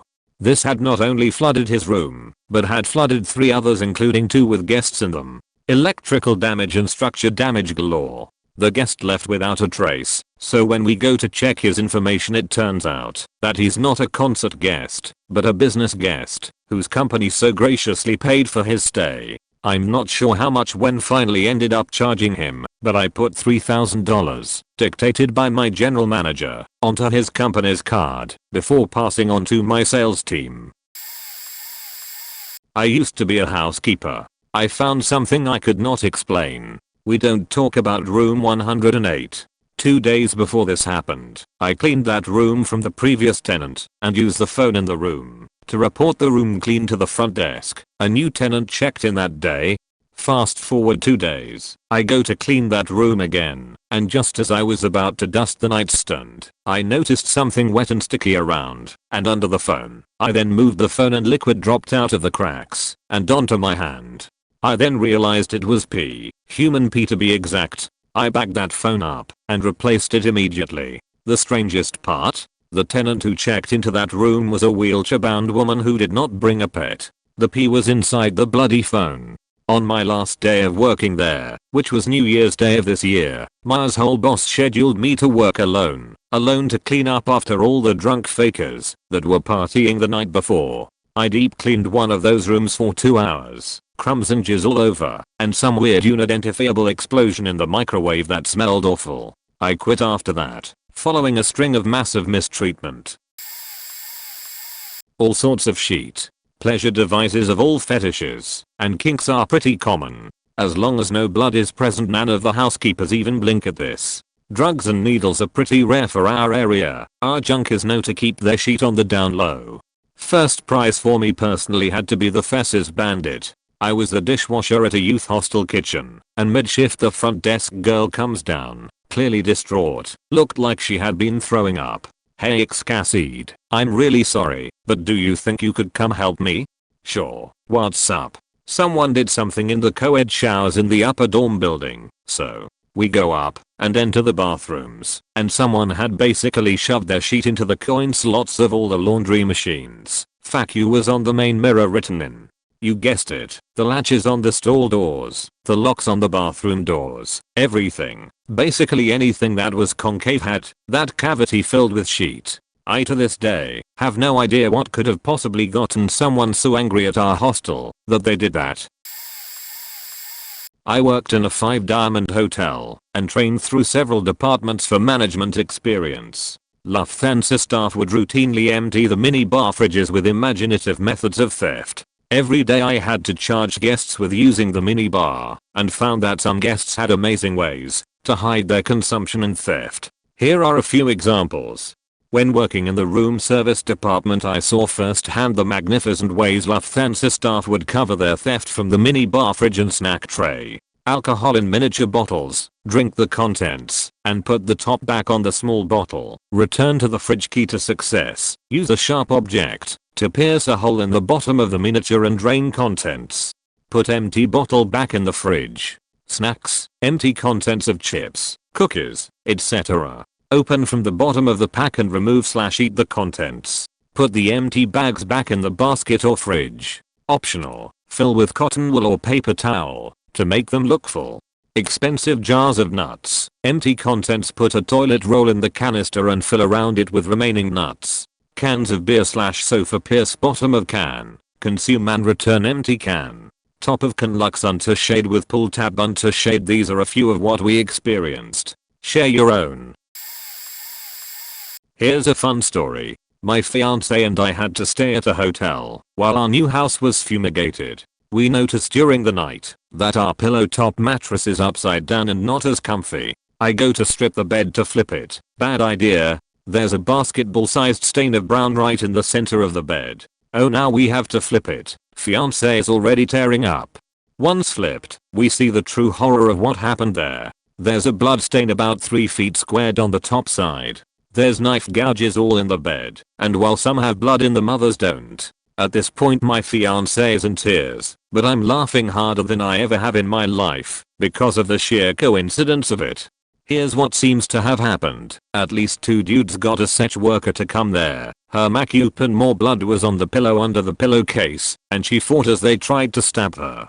They missed a few times and it's in about the middle of the bed where the stab marks have blood, so she continued to fight. It appears one guy held her and slit her throat in the middle of the bed. There was enough blood to completely soak through the bed and make a huge basketball-size mark on the other side. The human body only holds about a gallon or so of blood, so this woman definitely died there. We called the police and they didn't believe me when I said we discovered a murder scene. They sent a rookie cop over, and the look on his face was he thought we were bullshitting him. He found out we weren't. He told us it definitely was blood, and that they had never had a report from there about murder at all. So here comes my favorite part of the whole ordeal. I went to get my money back for staying there, as you would expect, and when I explain what has happened, the Middle Eastern lady looks me dead in the eye and says, "What am I supposed to get a new bed when one gets a little stain on it?" I'll never forget that. I might have pics somewhere, but it's been a while. It happened in Apellica, Al. I'm not a hotel worker, but I had an absolutely disgusting experience the last time I stayed in a hotel. It was a family trip to Disney World and we were flying early morning from Rochester, New York to Orlando, so we booked a hotel, Quality Inn, Ike, near the airport. Got in around midnight after a 3-hour drive, had to be up at 4 AM, so I basically just took my pants off and got under the covers, didn't even turn the lights on. Woke up the next morning, flicked on the lights, and discovered that the sheets were covered in faking blood stains. I just spent the night with nothing but boxer briefs separating my junk from some stranger's bodily fluids. I was grossed out, but it was time to go, so I quickly got dressed and headed out. About 2 hours later, as we were waiting to board, I noticed a burning/stinging sensation on my thigh when my clothes rubbed against the area. I didn't think much of it until I went to the bathroom and noticed little blisters starting to form. It turned into a very large, very painful staph infection over the next 48 hours that lasted throughout our 2-week stay at the Disney World resort. 3 years later, I still have a scar from it. I worked in a bar that had 3 apartments which were rented out for Airbnb and such, so not really a hotel, but we still had to check people in and at times clean the apartments. All good. One weekend we had rented out all 3 apartments to a group of 15 Russian blokes. Nice at first, but a bit hard to communicate with because of the language barriers. Luckily I speak a little Russian, just a little, which made me their friend. After they checked out I went up to check on the apartments, take out the laundry and such. Didn't expect too much, but when I opened the door I was amazed with what I saw. Nothing, literally nothing, was in the place it was supposed to be in. Empty beer, wine, and booze bottles everywhere. Cigarette butts, cigars, dirty clothes, food packaging, broken glasses and plates, TV smashed in, and couch cut open with the stuffing all over the place. There was not one single faking item in the apartment that was not dirty, broken or out of pace, with most of them being all 3 at the same time. I walked off the apartment and found a whole variety of hard drugs there. I'm not kidding when I say that with the street value of the drugs, we could easily cover the damage, but this was just one apartment. After checking on the other 2 apartments and consulting the owner, I decided to call the cops to come deal with the drugs. It was so faking much. I saw cocaine, ecstasy, meth, a lot of weed and heroin just laying on the table of the first apartment. There was a lot more on the other 2. Now I don't really care much for drugs, and, working in the bar scene, I'm no stranger to cocaine. It's widely used, but I never have myself. If it was just a bag of cocaine, I would not have bothered calling the cops, drown it out, and do my thing. But the sheer volume. Got 'em. When the cops arrived they were a bit sketchy as to why I called them. People trash the apartment, okay, but you know who, right? Yes officer, I do and I did not call for that, but please come, have a look upstairs. After explaining that no, there was not a dead body, as far as I had seen, and it was drug related, they were still a bit skeptical. But when I showed them what I had found in apartment number 1, just laying on the table, they called in a drug unit and were, just as I was, amazed by the volume and variety of drugs found. I worked at a couples only resort in the Poconos in the 90s. We had standard motel type rooms, cabins, and then these 3-level sech den type things with a round bed, heart-shaped tub, and cage swing chair. When you walked in you could see up to the 3rd level, where the bed was from a series of mirrors, and once I walked in, while people were having sex. And yes I knocked, and announced myself repeatedly. I once saw towels drenched in so much blood, that I was surprised I had seen both guests checking out that morning. You aren't supposed to move guests' things around, but they left multiple dill/dos in the bed, which makes it difficult to change sheets. So I set them standing upright on the TV.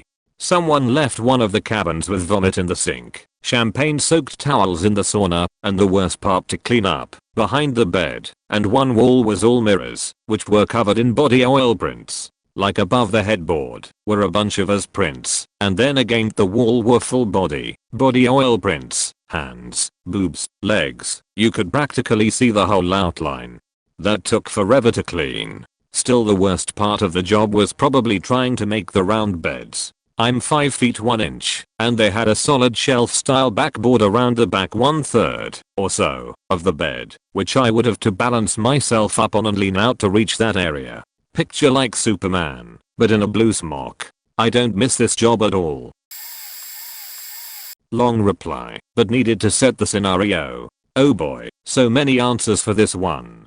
I'm going to go with a guest we had a couple of years back. Let's call him Mr. D. So Mr. D originally checked in with a 4-day booking, but when checkout time came he was down in the reception extending his booking for another night. He did this for about 2 weeks. Always paid cash. He always had the do not disturb sign on his door, and every time a housekeeper knocked on his door, this guy would always scream at them to not bother him. Therefore for his entire stay, his room didn't get cleaned or anything. He never even asked for new bedsheets. Whenever he came down to extend his stay, he stank. Like he smelled like a damn sewer mixed with a landfill. I doubt he so much as showered once during his stay. The reason we didn't kick him out earlier is because other than bad hygiene, we didn't have a good enough reason to kick him out. He never swore at us, even when he yelled at HK to leave him alone, and he was quiet and didn't set off any smoke alarms. Anyway, the day came when we were pretty much fully booked and, let's face it, thoroughly creeped out by this dude. Mr. D came down as usual, about an hour before checkout time. My DM that day tells him that we are fully booked and that he will be unable to stay here. He kind of stared at her with a glazed over look, so she repeated the sentence again. When my DM said he had an hour to leave, he just kind of grunted, nodded, and shuffled off. We saw him leave about 20 minutes later on the camera by the front door. HK were told that Mr. D had vacated the building and we were all pretty worried at what state the room was in. We were right to be concerned. About half an hour later, one of the housekeepers came down to the front desk, and she looked ill. She told the DM and myself that she refused to do this room. We asked what the issue was, and her response was simply go look, before she turned and walked off. The room was something else. There was blood, vomit and excrement smeared everywhere. And I mean everywhere. Walls, carpet, bed, curtains, towels, mirrors, bathtub, toilet, sink. You name it, it was covered. Literally looked like a horror movie scene, and needless to say, it stank. The bed frame was broken down the middle, curtains ripped etc. It was like a small tornado had devastated the room. Even the carpeting had been ripped up in places. Mr. D had also decided to urinate in the bins, and in one corner of carpet in the room.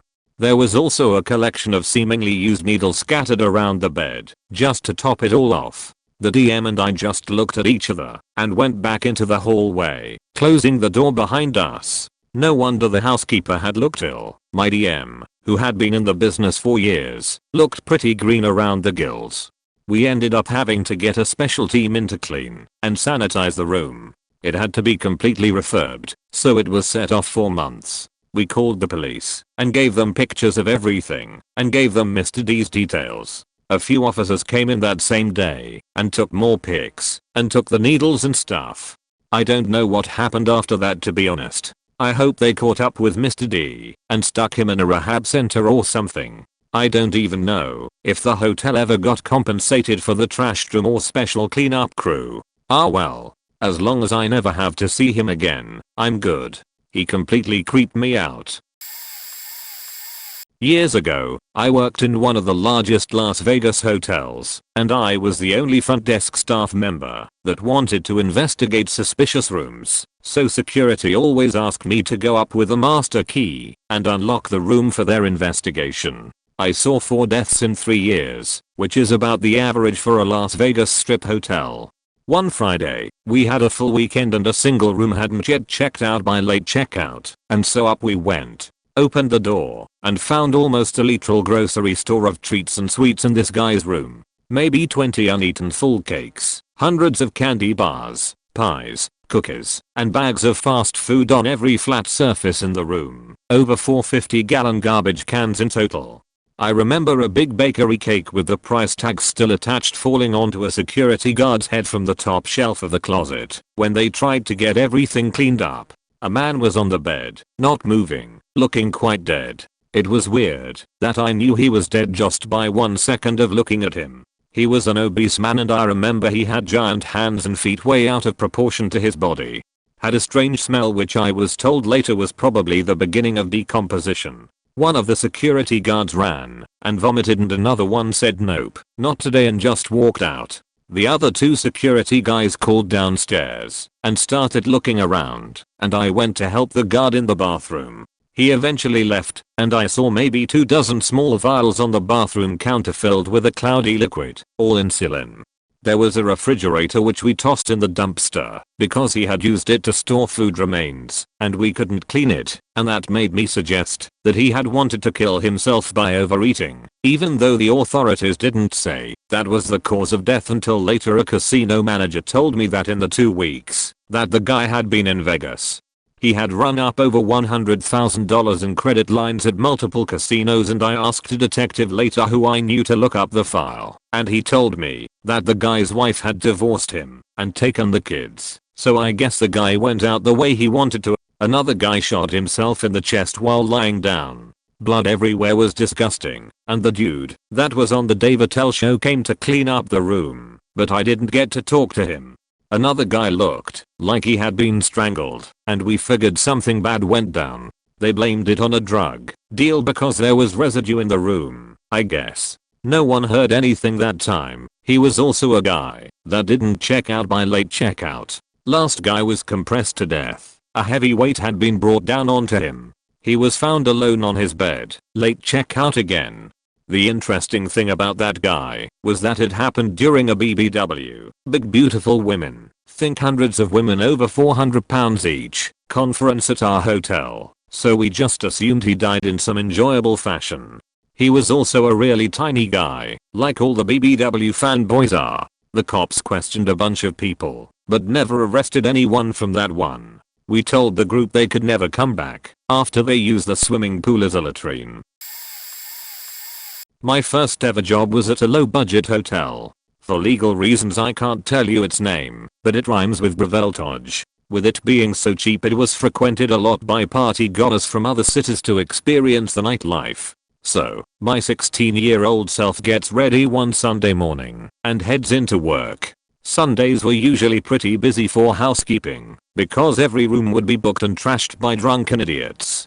What made Sundays bearable was the amount of funny stuff you find. We once made a Setch doll into our receptionist. However, this Sunday was not a fun Sunday. One of the first rooms I walk into had been completely upturned. Things were broken, beer was everywhere, and to top it all off someone had plugged the bathroom sink and threw up in it until it was practically overflowing. Further up the corridor, one of my colleagues found her own little surprise. While cleaning the room she found the kettle on the floor of the bathroom. Because it was her job to clean up after people, she picks it up and goes to clean it, which is when she discovers that someone had shit in the kettle. And it wasn't just normal excrement. It was green and watery. Now I just stay away from hotel work. It didn't happen after a guest stay, it happened during a guest stay. We were getting ready to start renovations and had a contract with a major sports team for an every summer event. Very excited to show off what the new rooms will look like. We put a team representative in the new model room. The alarm bells should have gone off the first night when he called to have his minibar stocked an hour after check-in. Then ordered about $150 of room service. That was one $10 chicken wings order and the rest was booze. He declined having his room serviced for 2 days, but constantly calls to have his minibar stocked. Finally one night he calls at 12:30 at night after our bar is closed, so we are not allowed to restock liquor/sell alcohol, and berates us for an hour about not giving him more. The next morning this is reported, and the manager goes up to talk to the guest. Guest opens the door, and the odor of sheet comes from the room. Homeboy drank himself to near death. Far past the point of sheeting himself and not making it to the toilet for 3 days. There is sheet everywhere. in the nice model room that we were supposed to be showcasing to the owners of said sports team in a few days. Yeah, we had to explain that one to the dude's boss, and dude had to pay north of $10,000 in damages, but somehow kept his job because he was back the next year for the same event. TLDR, sheet. Lots and lots of sheet in the sheets, sheet on the walls, so much sheet it smelled from the halls. Once there was a couple in one of our rooms. The woman was pregnant and pretty far along. They had a D&D up for 5 days. Our policy is after 5 days we have to service the room. On the 5th day, I go to their door and knock and explain I have to come in the room. Guy asks if I could come back later. Certainly. I come back after I finish all the rooms. Knock. Guy asks the same thing and I explain I don't have to clean. Just check our PTAC and smoke alarm. He says hold on. I wait for 10 minutes and I can hear them moving around like crazy. The maintenance guy comes by and sees me and I explain what's going on. He knocks. At that moment, the door opens up and they shove this big old-fashioned chest out the door and shut it behind them quickly. Now me and the other guy are stunned and just watch them practically run and drag, not carry, the chest to the elevator. We get in the room. There are no linens and there is a layer of water on everything. Floor, bed, dressers, everywhere. They left their clothes, they destroyed furniture. We look out the window just to watch them throw the chest into their truck and peel out of the parking lot. Found out later that the truck was stolen, not from hotel. Never figured out what the fuck that was about. Another time we had a set worker. We get a call that she is flashing her dick around to guests on the 2nd floor, so we go to try to remove her. She opens up the room just barely and refuses to leave, yells profanities and such. We call the police, they get her out the room and we see the room pup. Blood and lube are all over the room. As we see this, the set worker yells, I feel so disrespected. And without missing a beat my GM was like, my room and my housekeepers have been disrespected. And walks off and starts crying. There was a lot of things stressing her out at that time. It took us 2 weeks to open that room back up. During university I was helping out in the students' representation and won a year. Everybody involved, about 20 to 25 people, got together for a weekend of training and planning the next year of activities. Students being what they are, evenings were interesting. One of the perks of these weekends was the spa in the hotel, always the same place. We paid for extra cleaning up front and got free run of the spa for the weekend. Small hotel, no other guests. In the spa there was a large whirlpool, maybe 5 by 3 meters, which is where everybody congregated in the evening, most with a beer in one hand and a cigarette in the other. That was back in the time when everybody still smoked. One evening a guy brought a big bottle of bubble bath. Standing in the middle of the pool, bubble bath in one hand, he called the manufacturer helpline to figure out how much of it to use. The call went straight to voicemail, but the guy was not deterred, put the phone on speaker and the entire group pitched in to come up with the volume of the whirlpool and amount of bubble bath to use.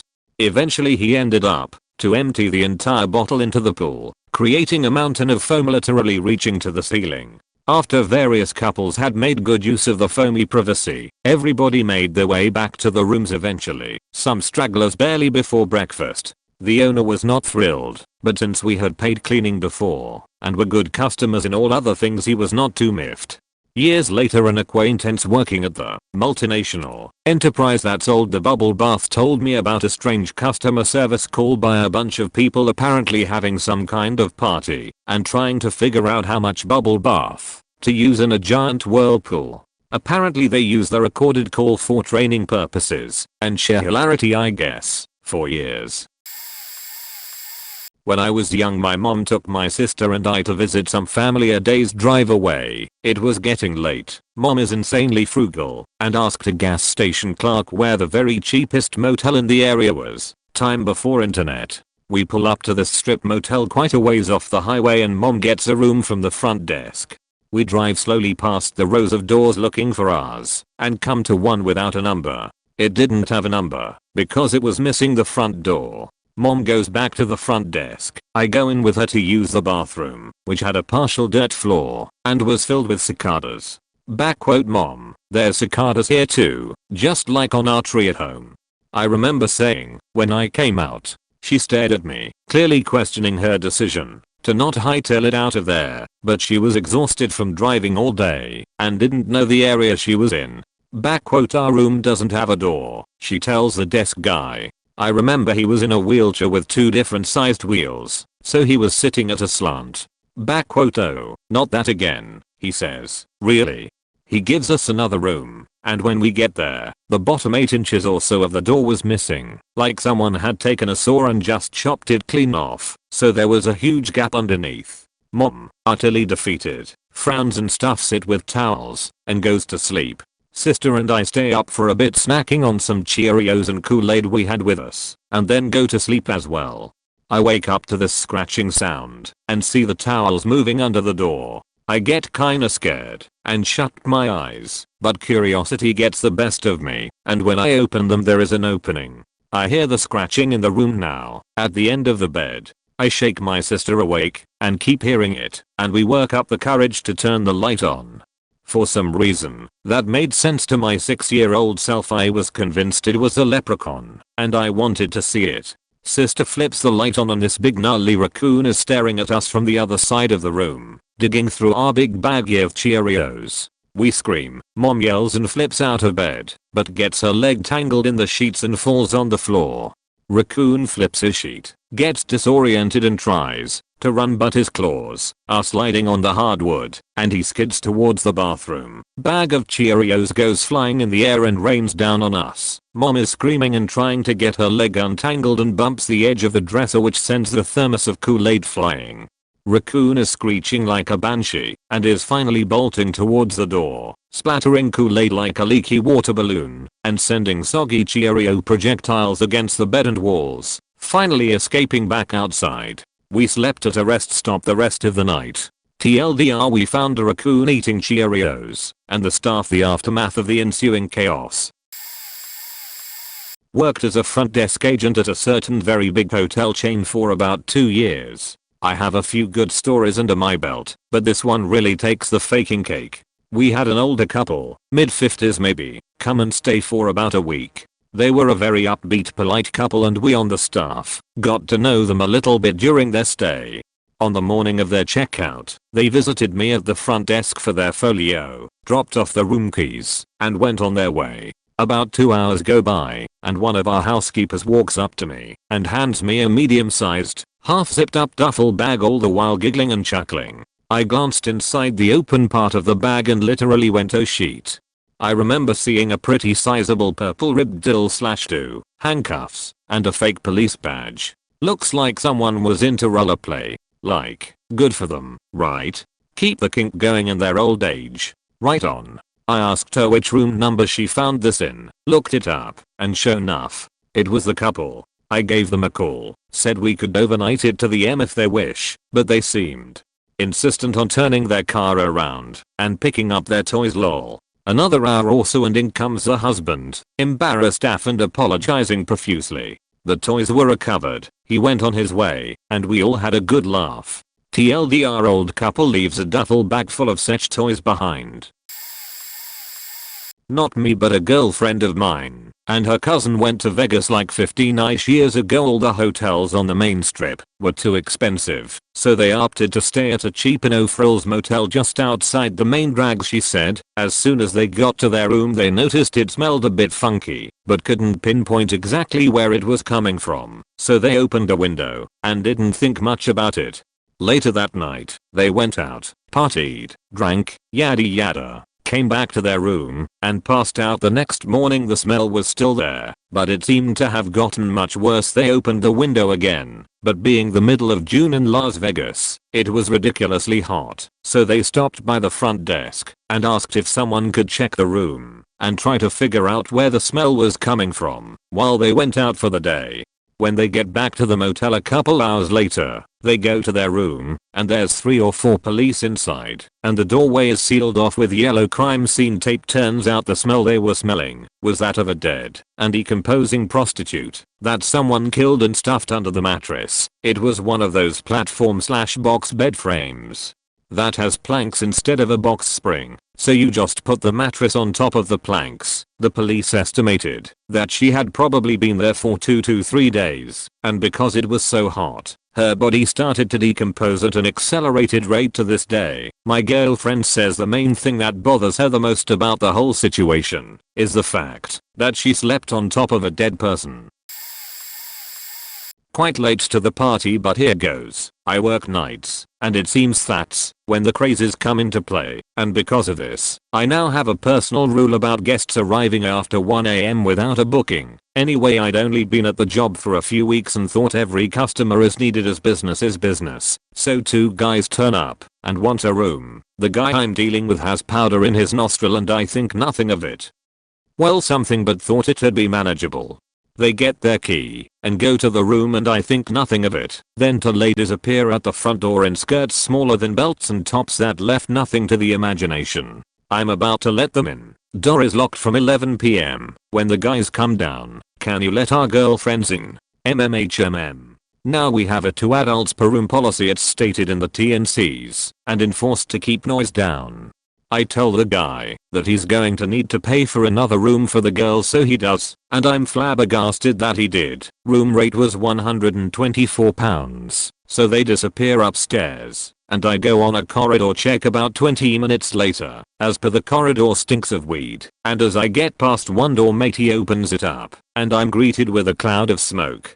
I tell him that he can't be doing that in the rooms and the police would be called if it persisted. Again, was really new at the job and wasn't aware I had full rights to evict them, so they agree, and I try to push it out of my brain, and almost exactly on the hour mark one of the girls comes down and leaves. 5 minutes later one of the guys. Again, think nothing of it, but am kinda chuckling to myself.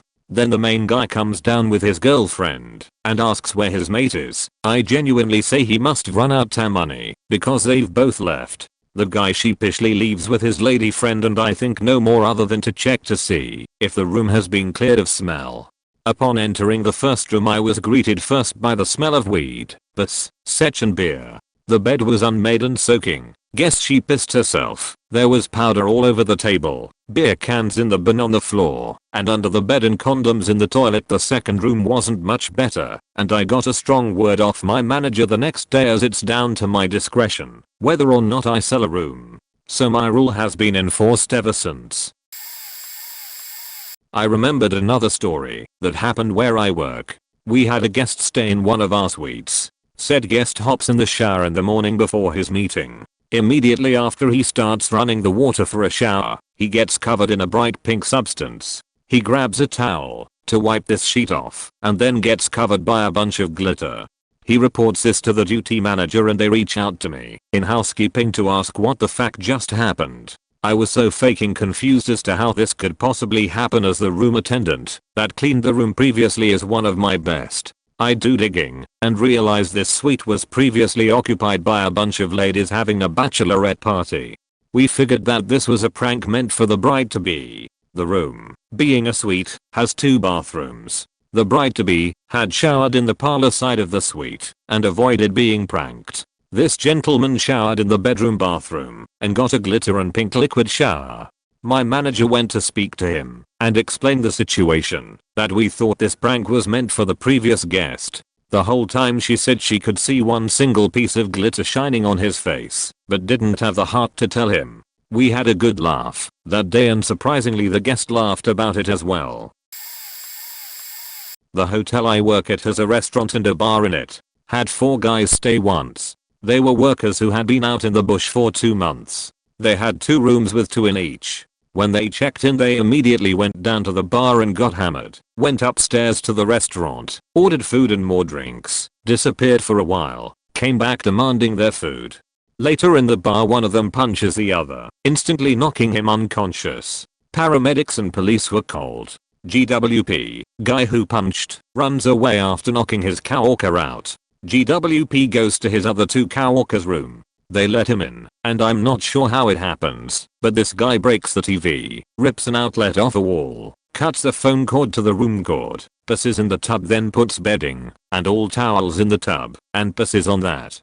The coworkers calm GWP down, but don't tell us anything about what happened in room. but apologize for the noise. They get him to go back to his own room, and in the meantime the guy who got punched is up and okay, and the police don't even bother looking for GWP.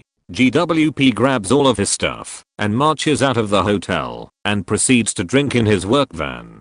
He makes a few friends in the parking lot. Security tells me to call the police. Again, GWP comes back in with his new friends while I'm on the phone with the police, and GWP instantly bolts. Security then calls to report him for drunk driving. Police come to give his coworkers the keys to the van and let them know he was arrested and that they found the truck uptown. Guy trashed the room on his company card and probably got a DUI. I hope he got fired. Late to the races here, and also not a worker but still. Stayed at a Comfort Inn in Durango, Colorado unknowingly during the peak of hunting season. Place was so crowded, and the staff was so overworked. I don't blame them for this one, but my god, it was horrific. 17-year-old me and my dad check in, and I go up to the room while dad brings the car around. He likes it in view of the room's windows, and I open the door, turn on the lights, and the show began. There were empty beer bottles everywhere, a totally smashed keg with a hunting knife stabbed straight through it, a cooler full of water from melted ice, and fish open in the closet. The 2 beds were shredded and covered in blood, mud, and who knows what else. The TV had been put through the window, but it was grabbed so viciously that the outlet was hanging half out of the wall with bits of drywall still attached. The bathroom had puddles of blood everywhere, and a decapitated elk in the shower. Gutted squirrels and other forest rodents on the chairs and table. Loaded guns, spare ammunition and knives left. And for some faking reason a random muddy tire was leaning against the foot of one of the beds with part of the axle, brakes and all still attached, like the faking Hulk had just ripped it off the truck. This all, by the way, on the 3rd floor. When the staff was notified, we were all completely lost as to why not a soul knew about this. Seems like someone should have heard or seen something. But these guys also apparently just left without checking out, and the place was so busy, they hadn't been properly checked in either. Just the key missing from the desk, but the room wasn't listed as occupied. I think these guys got away without paying for a goddamn thing. Needless to say, we found a different hotel.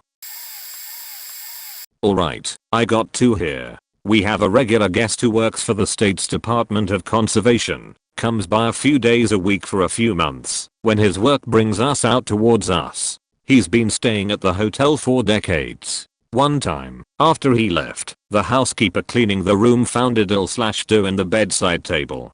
Now, I know you obviously can't assume certain things about people, but we were all pretty confident he was not the type of person to have used that, enough so that it was disposed of for sanitary reasons, I believe. Lo and behold, next time he comes in, I'm the lucky faker at the desk who gets to ask, "So, UHH, did you happen to leave anything behind last time you were here in the bedside drawer?" He of course had no idea what I was talking about and was curious what we'd found. Later on I admitted, and he thought it was the most hilarious thing. Obviously a housekeeper missed it right before cleaning his room, but come on, whoever uses a bedside table for a one-night stay, can't blame them for not catching it the first time.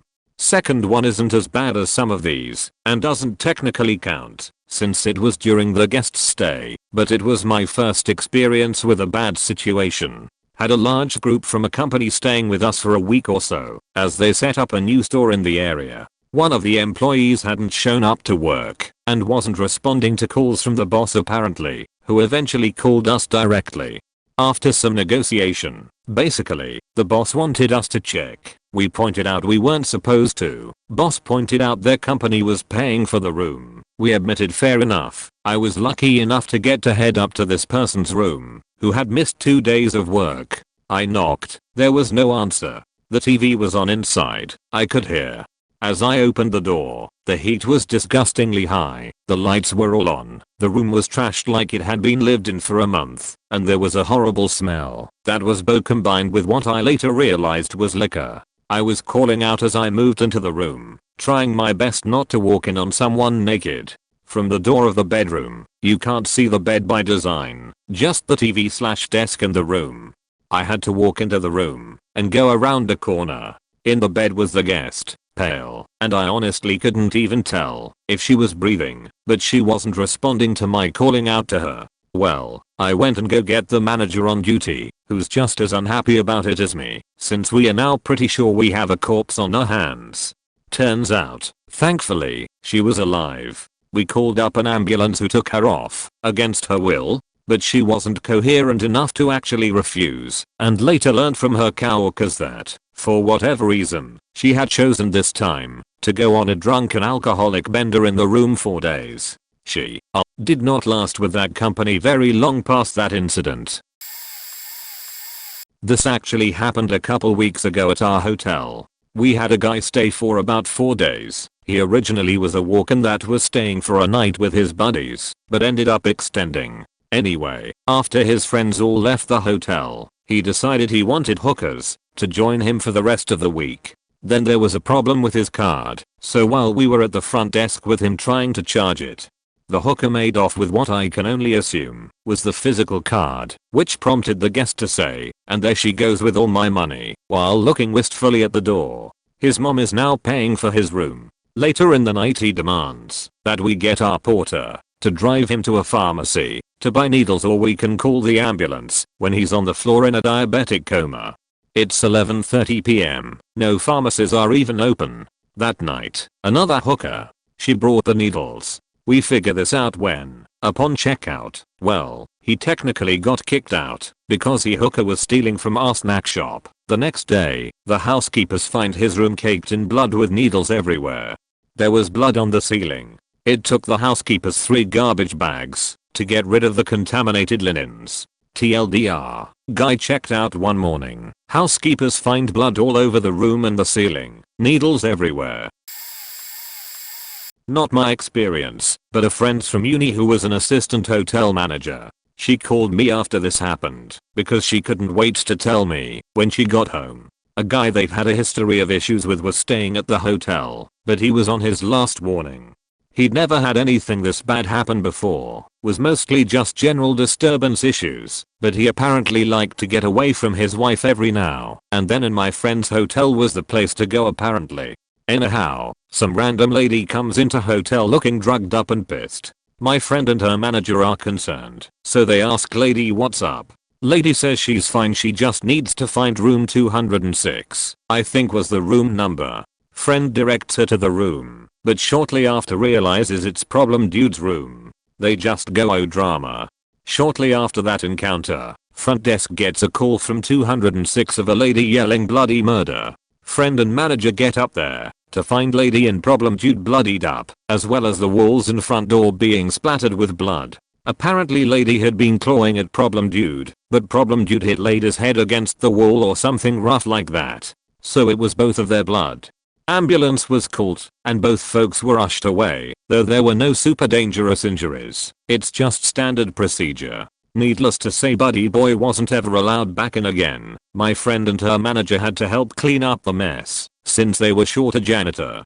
And they actually found out that the lady who came to attack the guy apparently was a hooker who'd been with him a few nights back but never got paid. Weird stuff. Everyone was fine in the end though. I remember pics of the room looked like a crime scene lol. Okay, this mightn't be as bad as most people on here, but here we go. Firstly, I work at one of those 3-star hotel chains in Ireland. In our particular one, there are 2 corridors which are reserved for homeless people living off the council, waiting to be reallocated to another residence. Each room is occupied for 3 to 6 months at a time usually, and whenever a room is made vacant, it has to be deep cleaned. I don't have to clean the regular rooms, but sometimes I'd be thrown into one of these long stay rooms, so I can clean them. There have been a lot of things I found around which were mildly intriguing, like a fully framed Fireman Sam poster, but there were other horrible things also. On my first long stay room clean, a family of 4 was living in there for almost a year prior. So I come into the room, expecting most of their belongings to have gone with them, but I was wrong. The room was littered in children's toys, the walls stained black from months of smoking. Note, we have a non-smoking policy, and there were a week's worth of trays and dishes they'd gotten from breakfast, but never decided to return back. After the trays and children's toys were cleaned, which did take over an hour, I was then informed that I'd have to check behind the beds and under the mattresses. And so I did. I won't go into complete details into what I found, but it included several used condoms and other sex related things. Was absolutely disgusting, but I had to clean it all up. Overall, the room would have had to be repainted and had to get about 2 to 3 hours of a smell lamp dose as the smell of smoke still remained. I still work at the hotel today, and it's almost been a year since I started. I've never seen anything worse there than this. While not a room, when I worked security at a 4-star hotel, we had a homeless person use one of our public bathrooms. Since it was a Sunday night and almost the end of my shift, I said fat people deserve to take a sheet in comfort. He was in the bathroom for about 5 to 10 minutes before another guest had to use it. The guest walked in and then right out of there and made a beeline for me.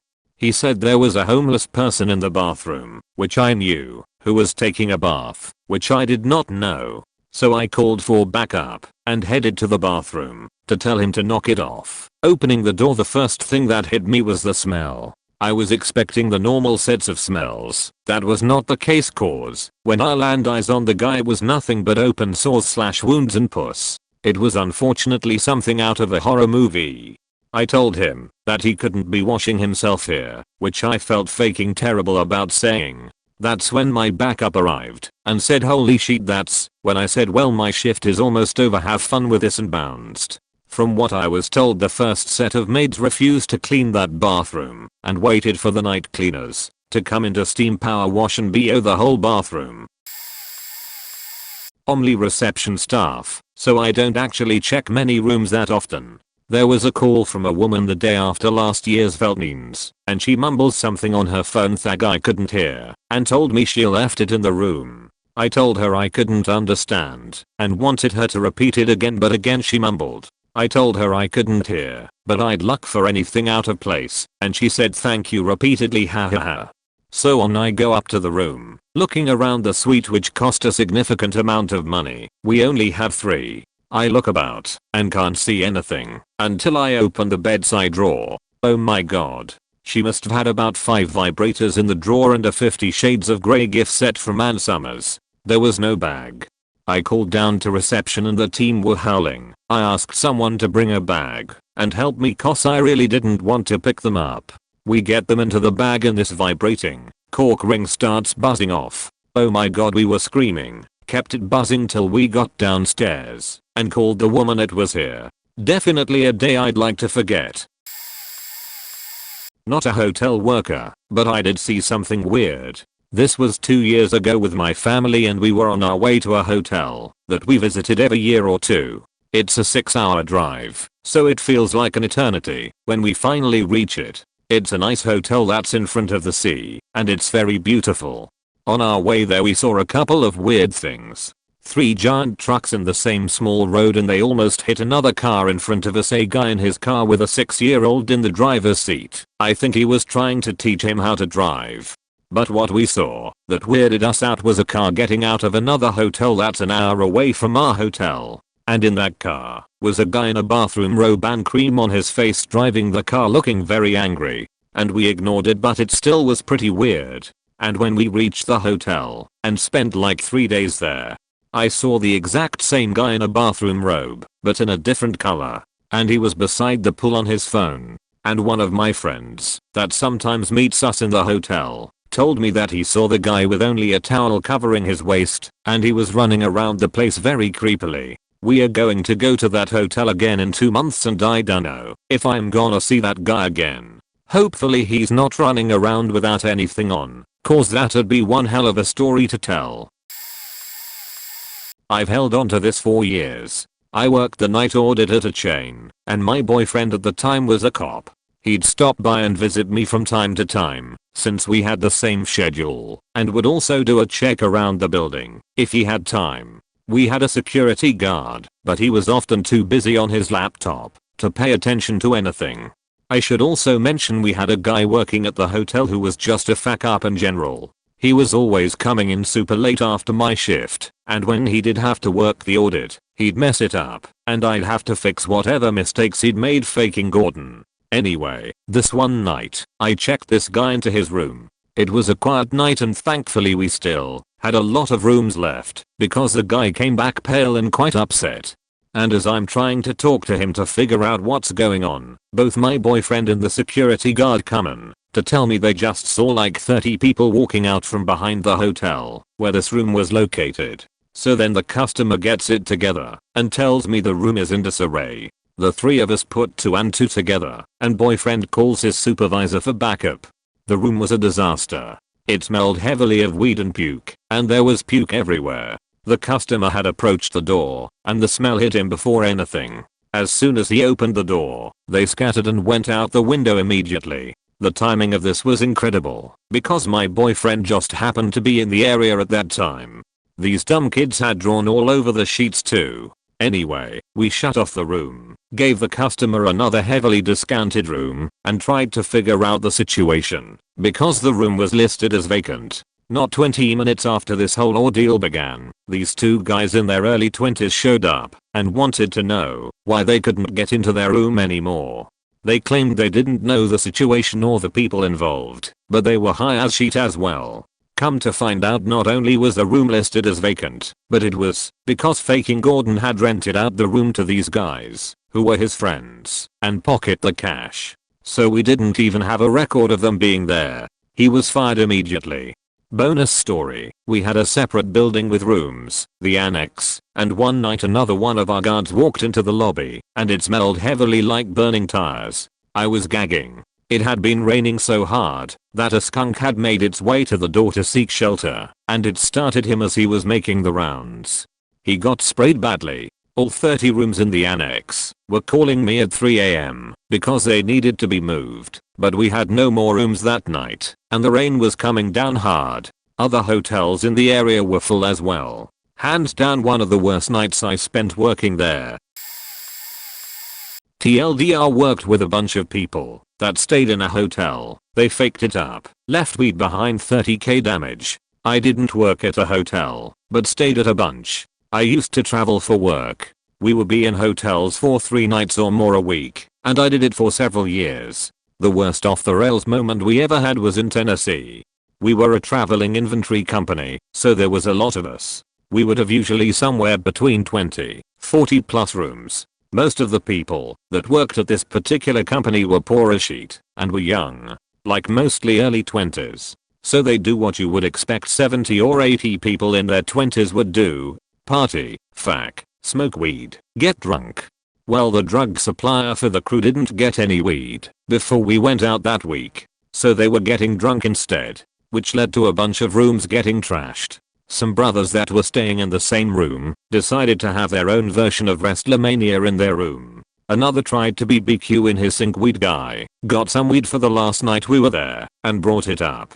I worked a different shift than pretty much everyone else. I set everything up the day before, and they came in the next day. They had all checked out and left me in the room because I didn't get back until 2 or 3 AM. I hear a knock at the door and I ignore it. Pro tip, they never give you enough time to answer the door. Housekeeping, count to 3, and they are opening the door. If you don't yell out, they will be in there and usually catch you halfway to your clothes. Even if you do, they rarely hear you and come in anyways. They open the door and are surprised to see me. Can I talk to you? Sure, let me get dressed. I go to the door and it isn't housekeeping. It is the hotel manager and 2 police. Can we come in? Should have said no, but I knew me and my roommate didn't have anything in there, so I'll let them. They are like, well, it looks like you just slept here. Well, yeah. What else would I be doing? Well, the hotel is destroyed. What? There is a bunch of damage to rooms. And which one of your buddies is dealing? I had just transferred up to this crew within a month. I went straight to denial. I don't know any of these people. I work a different shift. I barely see anyone. Well, we found half a pound of marijuana under a pillow. I don't know anything about that. Where are your coworkers? I gave them the address of the store and the phone number for the manager of the crew. They left. I got my stuff and gtfo. When I got to the store, I asked what was up. One of the admins told me the damage bill was up to 30k. Managers were running around like crazy. I went out to one of our work vans with the guy I work with, also roommate, to explain what was going on. While we are out there, police are walking around to our vans and writing down plate numbers. We went to the van drivers and told them I'm not accusing anyone of anything. I don't know your people, but if any of them might have something they don't want found, they better get rid of it. They searched most of the vans. The guy that had left the weed behind had a portable safe. They found it, more weed, cocaine, and a gun. He had been standing around watching them search the van when someone told him he better bounce. We eventually saw him a couple of years later, and he did get caught, but not much time. Hotel maintenance worker. I had posted about it before, but I found a guest who had died overnight. Natural causes, thankfully not suicide. That was pretty terrible. But on the funnier side of things, I was getting ready to do shift change one day, Christmas Eve, actually, and got a call to go unlock a room door that had the safety latch thrown. There wasn't supposed to be anyone in the room and no one was answering. So I go get my tool, pop the latch, and get ready to go in with the assistant manager on duty. The worst smell imaginable. Like, take week old bull sweat, rotten bussy, sheet and filth. Use it to marinate your shoes before wearing them for a trek through Cambodia. As soon as the door was open, it was in the hall. We walk in, cautiously announcing ourselves, and the assistant mod turns and gags when he rounds a corner. On the bed, there's a man, lying face down in the pillows, on top of the covers, wearing nothing but a Santa hat. And he is completely unaware of us, higher than a kite, and after about 10 seconds starts faking a pillow, while we stand there trying to get his attention. As he's doing this, he's continually ripping us into the air, and I mean like ass clap type fatchts. We end up just noping out of the room, and called the police. They show up, turns out dude was homeless, and so high he couldn't barely speak or walk, and just found the room latched open, while housekeeping was checking rooms. They arrest him and haul him out on a stretcher. Pretty sure they tossed those sheets. My sister was the head housekeeper at a motel. She wasn't the one to actually find it first and thankfully didn't have to do the cleanup on her own. But what was this not double whammy? So, this guy owns and operates a local catering business. He comes in with his catering van and gets a room for a whole week. Apparently his wife reported him as missing, and the van is stolen a couple of days into his stay. This whole time he hasn't been seen or heard from. You can see where this is going. Anyway, the van gets recognized. His wife finds pet that he's checked in there, and since it's his van it's not technically stolen, so instead of coming up there herself she asked that someone check on him, since he's obviously not answering her calls. Here's where it gets interesting. One of the housekeeper goes to check on him, knocks on the door, no answer. Worried there might be something wrong, she goes inside the room, from floor to ceiling, wall to wall, on the bed, furniture, appliances, covered in sliced cheese. The man is in the bathtub, blue, and as dead as a doorknob. Autopsy reports that he was coked out of his mind. It's considered suicide. 4 days later, wife finally comes to collect the van, completely nonchalant like there was nothing wrong. I once left a hotel bathroom looking like a murder scene. I was assaulted walking home and had my nose broken by a sucker punch. My nose instantly began hemorrhaging blood. Once the altercation was over, I went to the closest place I could to try and stop the bleeding and clean myself up a little. This happened to be a hotel.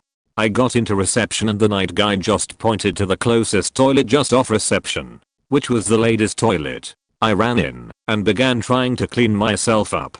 Everything I touched and everywhere I went in that toilet got covered in blood. It was a real mess. The worst bit was, I sneezed. Probably some reaction to all the blood in my nose, but it went all over the mirror by the sinks. The splatter was at least 1 meter x 1 meter, maybe even bigger. I tried to clean it up but it all just smeared everywhere. So, once the bleeding was under control I just walked out and said to the guy on reception, I'm really sorry, but it's like a murder scene in there. He sort of awkwardly smiled and nodded, but to this day I wonder what his reaction was when he saw it and who in the end cleaned it up. I really can't explain well enough just how bad it was. My entire front side was saturated with blood. I had to throw my clothes away, and my nose still bled for 24 hours before it finally stopped completely. Oh, I can chip in. Me and my girlfriend worked in a hotel in NZ for a few months when traveling that catered for about 90% Korean tourists. They were usually really clean, except that they had obviously collectively never seen a kettle before. So we used to find all sorts of stuff like chicken, noodles etc. being cooked inside a kettle, all burned to sheet on the element. One left a used tampon in a face cloth and rolled it up exactly like it was when she found it. Good job my girlfriend checked. It would have been pretty forgivable to just look and assume that it hadn't been used. The remaining 9% were Indian tourists, one group of which were so badly behaved that the bus driver refused to pick them up again, so they were stranded in the hotel for a few more days. Massive families in overcrowded rooms, kids mashing curry into the carpet, generally being rude as hell to all the staff etc. Rooms were trashed, took about 4x longer to clean than any other rooms. But the best one was on our first day. A young disgruntled, white English language native, ex-employee and his girlfriend had been staying in a room and left promptly. My girlfriend got sent to clean up the room and found an ungodly mess. Sheet, yes, literal sheet, smeared all into the carpet and bedding. Room totally trashed, you get it. I don't know what drives someone to do something like that, knowing full well that it's not management or anyone like that who is going to have to clean it up. Utter cunts. It was a great job though, great staff, great location etc. I'd do it again in a heartbeat. This one is pretty tame compared to a lot of the stories here. I had to clean a small room one day, which we already knew had been occupied by an older guest. She'd been a pain in everyone's ass for her entire stay. First, and I didn't find this out until later, our GM was letting her stay for free quite frequently as she had to travel to our town for medical stuff. She would bring boxes of old junk with her and would try to get us to store it for her. During her first visit she kept trying to drag staff into doing everything for her, from unloading her car to helping her drag boxes of junk and weird appetizers to our breakfast room for a birthday party. After her third visit and a box that remained in our small housekeeping office for weeks, someone finally told her we weren't a storage unit. So this last time, after she left, my housekeeping manager, who stripped the room, warned me before I got up there. We're by the beach, you see, and we have this grass here that produces huge seed tufts. They look really cool. We even had a bouquet of them in a nice arrangement in the front office for a while. Hoarder lady liked this stuff too, so much that she dragged a handful of grass stalks all the way from the beach and then stuffed them into her tiny room, leaving them there. After she checked out, I first had to stuff them into a large garbage bag and then spent 30 minutes just vacuuming that stuff up. It clings, not just to the carpet, but to the covers on the lamps. Surfaces were sticky that shouldn't have been. To add insult to injury, she stole the coffee basket out of the room. It's a small wicker basket, not a terribly fancy or expensive item. Just, why? Why the coffee basket? Ugh, that was an infuriating room. I don't work for a hotel, but I bet you, I can tell you, that the room I once left with my friend was probably nightmare inducing for the poor bastard who went in to tidy it. I was invited to a wedding and decided to bring my best friend of 12 years along with me. I've got lady plumbing. He has male plumbing, though he often identifies himself as some form of helicopter or another.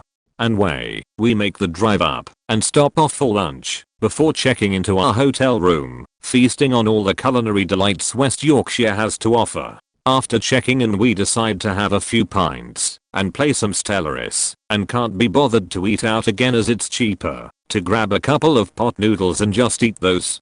A few hours before bed, we chow down and dispose of our guilty not poodles in the rubbish receptacle provided. Now, something about my friend.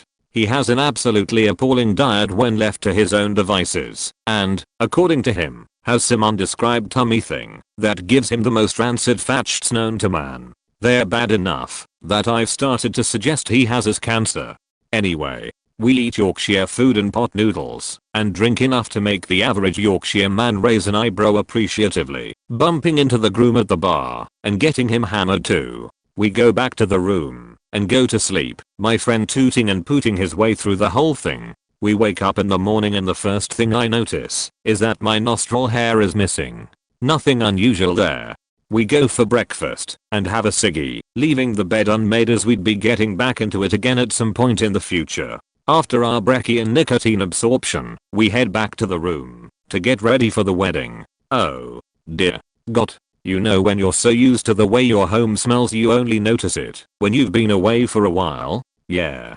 The room now noticeably smelled of a combination of pot noodle and fatsts. Not the good kind of fatsts either, where you can almost discern what you've eaten for dinner earlier on. The bad kind of fatsts. The kind of fatsts that smell painful, like they were painful coming out. Like they took their time about it too. The ones that hang about in one spot like Slimmer from Ghostbusters, that are almost corporeal in their stench sheet.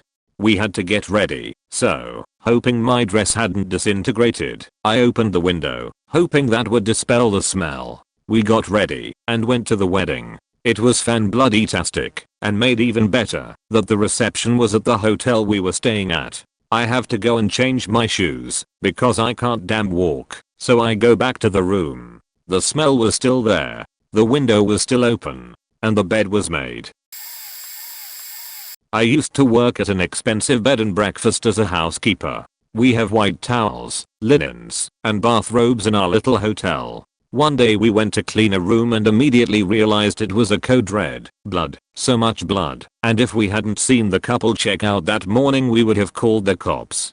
Apparently the guy was in from New York and didn't care the woman he was with was on her period. It was on the carpet, in the grout in the bathroom tile, soaked through 2 extra large white bath towels, 2 regular bath towels, all the washcloths. The duvet was ruined. We had to soak everything in industrial strength hydrogen peroxide and some of it still didn't come clean. The worst though was the code brown. Somebody left the styrofoam container from a store-bought package of shrimp on the carpet and there was sheet sprayed on the headboard. We assume they slept in another hotel. The stench was the most organ-churning acrid spray I've ever encountered. As my manager and I start cleaning opposite sides of the large wood headboard with the strong industrial cleaner, all windows open and fans going, my other co-worker just points up, and we look to see flecks of sheet stuck up on the ceiling. I told her those are her sheet nuggets for cleaning. Finders keepers. People are gross, and I've received the appropriate amount of therapy I needed to get over some of the sheet I saw. Used to work as a bellman back in the day. The things I saw. Sheesh. Had one guy phone down to the front desk saying he was having a heart attack early one morning. The medical team came and left pretty quickly with him. The medical team were the only ones who entered his room and left the do not disturb sign on after they left. In the evening we got a call from the guest who requested his phone to be delivered to his hospital room. I was tasked to retrieve it and get it delivered. I knocked on the door and addressed myself like any usual task. No answer. I unlocked and opened the door, and like deer in headlights, in all directions, 3 walking, laying, and sleeping naked shemales. Apparently, after assessing the situation and them getting dressed quickly, they explained that the guy hired escorts and took Bonner pills, which led to his heart attack. After delivering his phone to his room in the hospital, $200 tip by the way, I explained to the gentleman as to what I saw, and then he tasked me to get them removed, and he would provide an additional tip when he got back. Had one of the front desk attendants assist me as a witness. As soon as we got up to the room, we did the usual thing, called first, then knocked and addressed ourselves. Got a reply from what sounded like an older gentleman saying to leave him alone. Kept being persistent that he needed to open the door. Finally, he opened the door. Sure enough, the shemale escorts were there with this gentleman. Turned out, they started to do in-house escorting in a room that wasn't theirs. After we were able to get them to leave, we consulted with other employees at the hotel, one of them being the bar staff, and they stated they saw those women at the bar literally picking up men almost every hour. When the actual guest of the room returned, I explained the situation to him, managed to upgrade his room to a suite, and moved all his belongings for him. The guest was very thankful. The following morning he had checked out early and left me a tip in an envelope.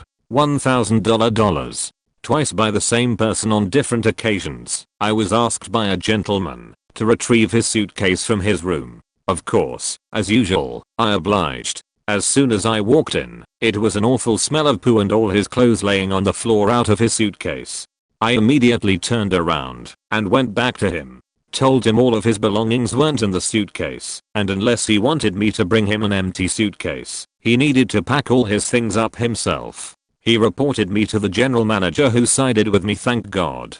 The second occurrence, the exact same scenario, smell of poo and clothes laying all over the room. Only this time, there was what looked like an adult poo-filled diaper on top of his suitcase. Immediately turned to my general manager, who x86'd him for life. Apparently, there was another hotel downtown who x86'd him for the same thing. Man, too many weird stories. My ex and I were staying in a room at the beach. We were there for a week and a half. The first night we bought a bushel of steamed crabs. It was on sale for $60. I thought that was cheap, so I figured it wasn't that many crabs. Never really bought crabs before. Well, I was wrong. They came out with this box about the 2 feet deep and wide, filled to the brim with seasoned steamed crabs. We had a bunch of beer at the hotel room, so we decided to take them back there. Well, we got super drunk and maybe ate not even a quarter of the bushel. Couldn't let them go bad. Luckily we had a mini fridge. They weren't going to fit in there in the box. So I took warmed bags and filled them with crabs and stuffed them into the fridge.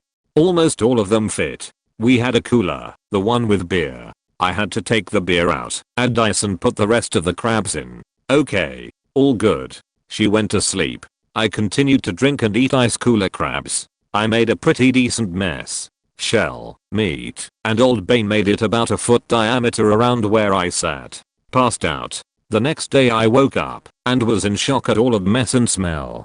The room stunk so bad. The crabs in the fridge leaked out onto the carpet. Huge red stinky stain. We cleaned up as much as we could, but we couldn't do much. Not only that, but we were embarrassed to let housekeeping clean up. So for a week and a half the juices and smell marinated the room.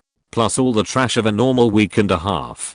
I kept getting trash bags, so everything made it into bags like beer can, and just normal trash. We ate crabs every night the whole time, and never finished them. Ended up tossing what was left on our final day. I felt so bad for housekeeping, so we left a decent tip. Luckily they never charged my card for anything. I used to work at a resort, but the worst I found was when I was actually a guest staying at a Trave Lodge in Jackson, Tennessee. We were on the road all day, cross-country road trip. It was super late, and we were tired, so we stopped at the next town and got a cheap room for the night. It was maybe midnight and we planned on hitting the road by 7. Well, we get into the room and holy shit. We started by taking a shower. Not only were the shower curtains ripped, so all the water escaped onto the bathroom floor, but since I'm 6 feet 2 inches, I was able to see the top rim/ledge of the shower stall. What do my eyes see? 2 fucking extinguished cigarette butts. We get out of the shower, and I pull back the sheets, and I found probably a 1/2 gram of ground up weed. I assume from when the last folks there rolled a joint or some sheet and the housekeepers didn't change the sheets. There was also a nice gap between the bottom of the hotel door and the threshold, so we woke up to find a cockroach in the room as well. We emptied all of our belongings that we brought into the room and made sure no roaches were joining us on the trip before we left. Needless to say, we definitely should have gone elsewhere, but we were so tired and running out of hotel options till Memphis, so yeah, we slept on top of the covers, fully clothed. I work in a hotel restaurant, fine dining and all that. A few years ago I'm in the office with one of my managers cashing out at the end of my shift. This particular manager is pretty pompous, a well put together, upper crust sort of guy. However, he also has a raunchy sense of humor and loves playing pranks. It's an interesting combination, but it works. Anyways, said manager turns to me on this particular evening while I'm in the office and he says, "You 60N0, go ahead and grab that bag over there." I walk across the room to find a small Ziploc bag on top of a drawer. I pick it up and inside I see something that looks like a tube. It's not apparent what it is, so I just look at my manager. He's grinning now, and he goes, "Oh, smell it." I look at him really confused. I know this is some kind of trap, but I go ahead and smell it through the bag. Rank. Rank faking smell as soon as I put the bag close to my face. I knew immediately what it was, unfortunately. It was the nastiest, funkiest bussy smell I've ever beheld. I could smell it like that through the bag, if that tells you anything. It was faking vile. I threw the bag back and looked at my manager with disgust and said "fuck you." To which he immediately burst into hysterical laughter. I'm sure it was a real kick for him. Apparently an old woman in one of our rooms left her up device behind when she checked out, pretty common in hotels, and we recovered it. Yuck. TLDR. Some old lady left her stinky nasty vibrator in her hotel room after she left, and my manager tricked me into smelling it for laughs bonus. The next day said manager approaches me in private and says, in all seriousness, I realize that what happened yesterday may not have been appropriate faking and believable lol. Yay, no shit. You're lucky I'm cool, I said. What a faking legend. One evening years ago, while working at a desk clerk for a new but small Midwestern motel, I had to call an ambulance after receiving word of a guest being violently sick in their room. After the ambulance arrived and wheeled the guest away, I went to the room to inspect it, but was blocked from entering by one of the paramedics who was just about to leave. He advised me to call housekeeping immediately. Unfortunately, this was the evening shift, and I was the only employee in the hotel. Cleaning staff wouldn't arrive for hours. Again I attempted to enter the room and again was stopped by the paramedic. You don't want to go in there. The look on his face was enough. I went back to my station at the front desk and called the general manager to inform her of what happened. She said she'd make a few calls and that was pretty much it for me. Later, the only thing I ever learned about the condition of the room was that the walls had to be repainted and the bed and much of the carpeting was replaced. I can only imagine what was so bad that a paramedic appeared traumatized. Blood everywhere. It was my first night working night shift, and I was totally undertrained for it. I'm standing at the front desk chilling. It's about 2 AM to 3 AM, and suddenly on our phone system I just hear this alarm going off, and I see it displaying calling 911 or something. I'm freaked out at this point and I text my boss asking what the hell is happening and what am I supposed to do. She tells me some buttons to press and it tells me what room is calling 911 and it's right next to the lobby. She says hang tight and don't leave the lobby and wait for the police. Well, about 5 to 10 minutes later a fire truck and an ambulance arrive and knock on the lobby's door asking to be let into the room that called 911 and I do so. When I opened that door it looked like a horror movie set. It was a double queen room. One bed was fine, but the other was almost entirely covered in blood, and then there was a trail going from the bed to the bathroom with bloody handprints and smear marks all over the walls and bathroom door, and the bathroom itself had blood everywhere. I could taste the iron in the air. It was sickening. Apparently what I was told was that some semi-elderly woman, 50 to 65 years old, was with family and at some point in the day banged her leg pretty bad, and when they got back to the hotel and went to bed, when she put her legs under the covers an artery or blood vessel burst and started leaking in her sleep, and the wetness of her bed woke her up because the burst was really small and she couldn't feel it, and she ran to the bathroom. According to my boss she passed away in the ambulance.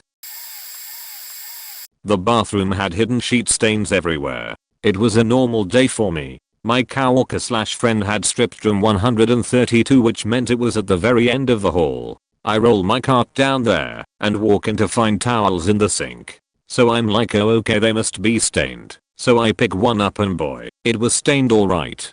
All of them had sheet stains. They didn't smell though, so I was very confused. I picked one up and smelled it just to make sure I was right about it being sheet, and boy it was sheet. I was so shocked, so I dropped it back into the sink and ran down to the laundry room to wash my hands. I told my coworker she should probably wash her hands, and she had no idea it was sheet in those towels.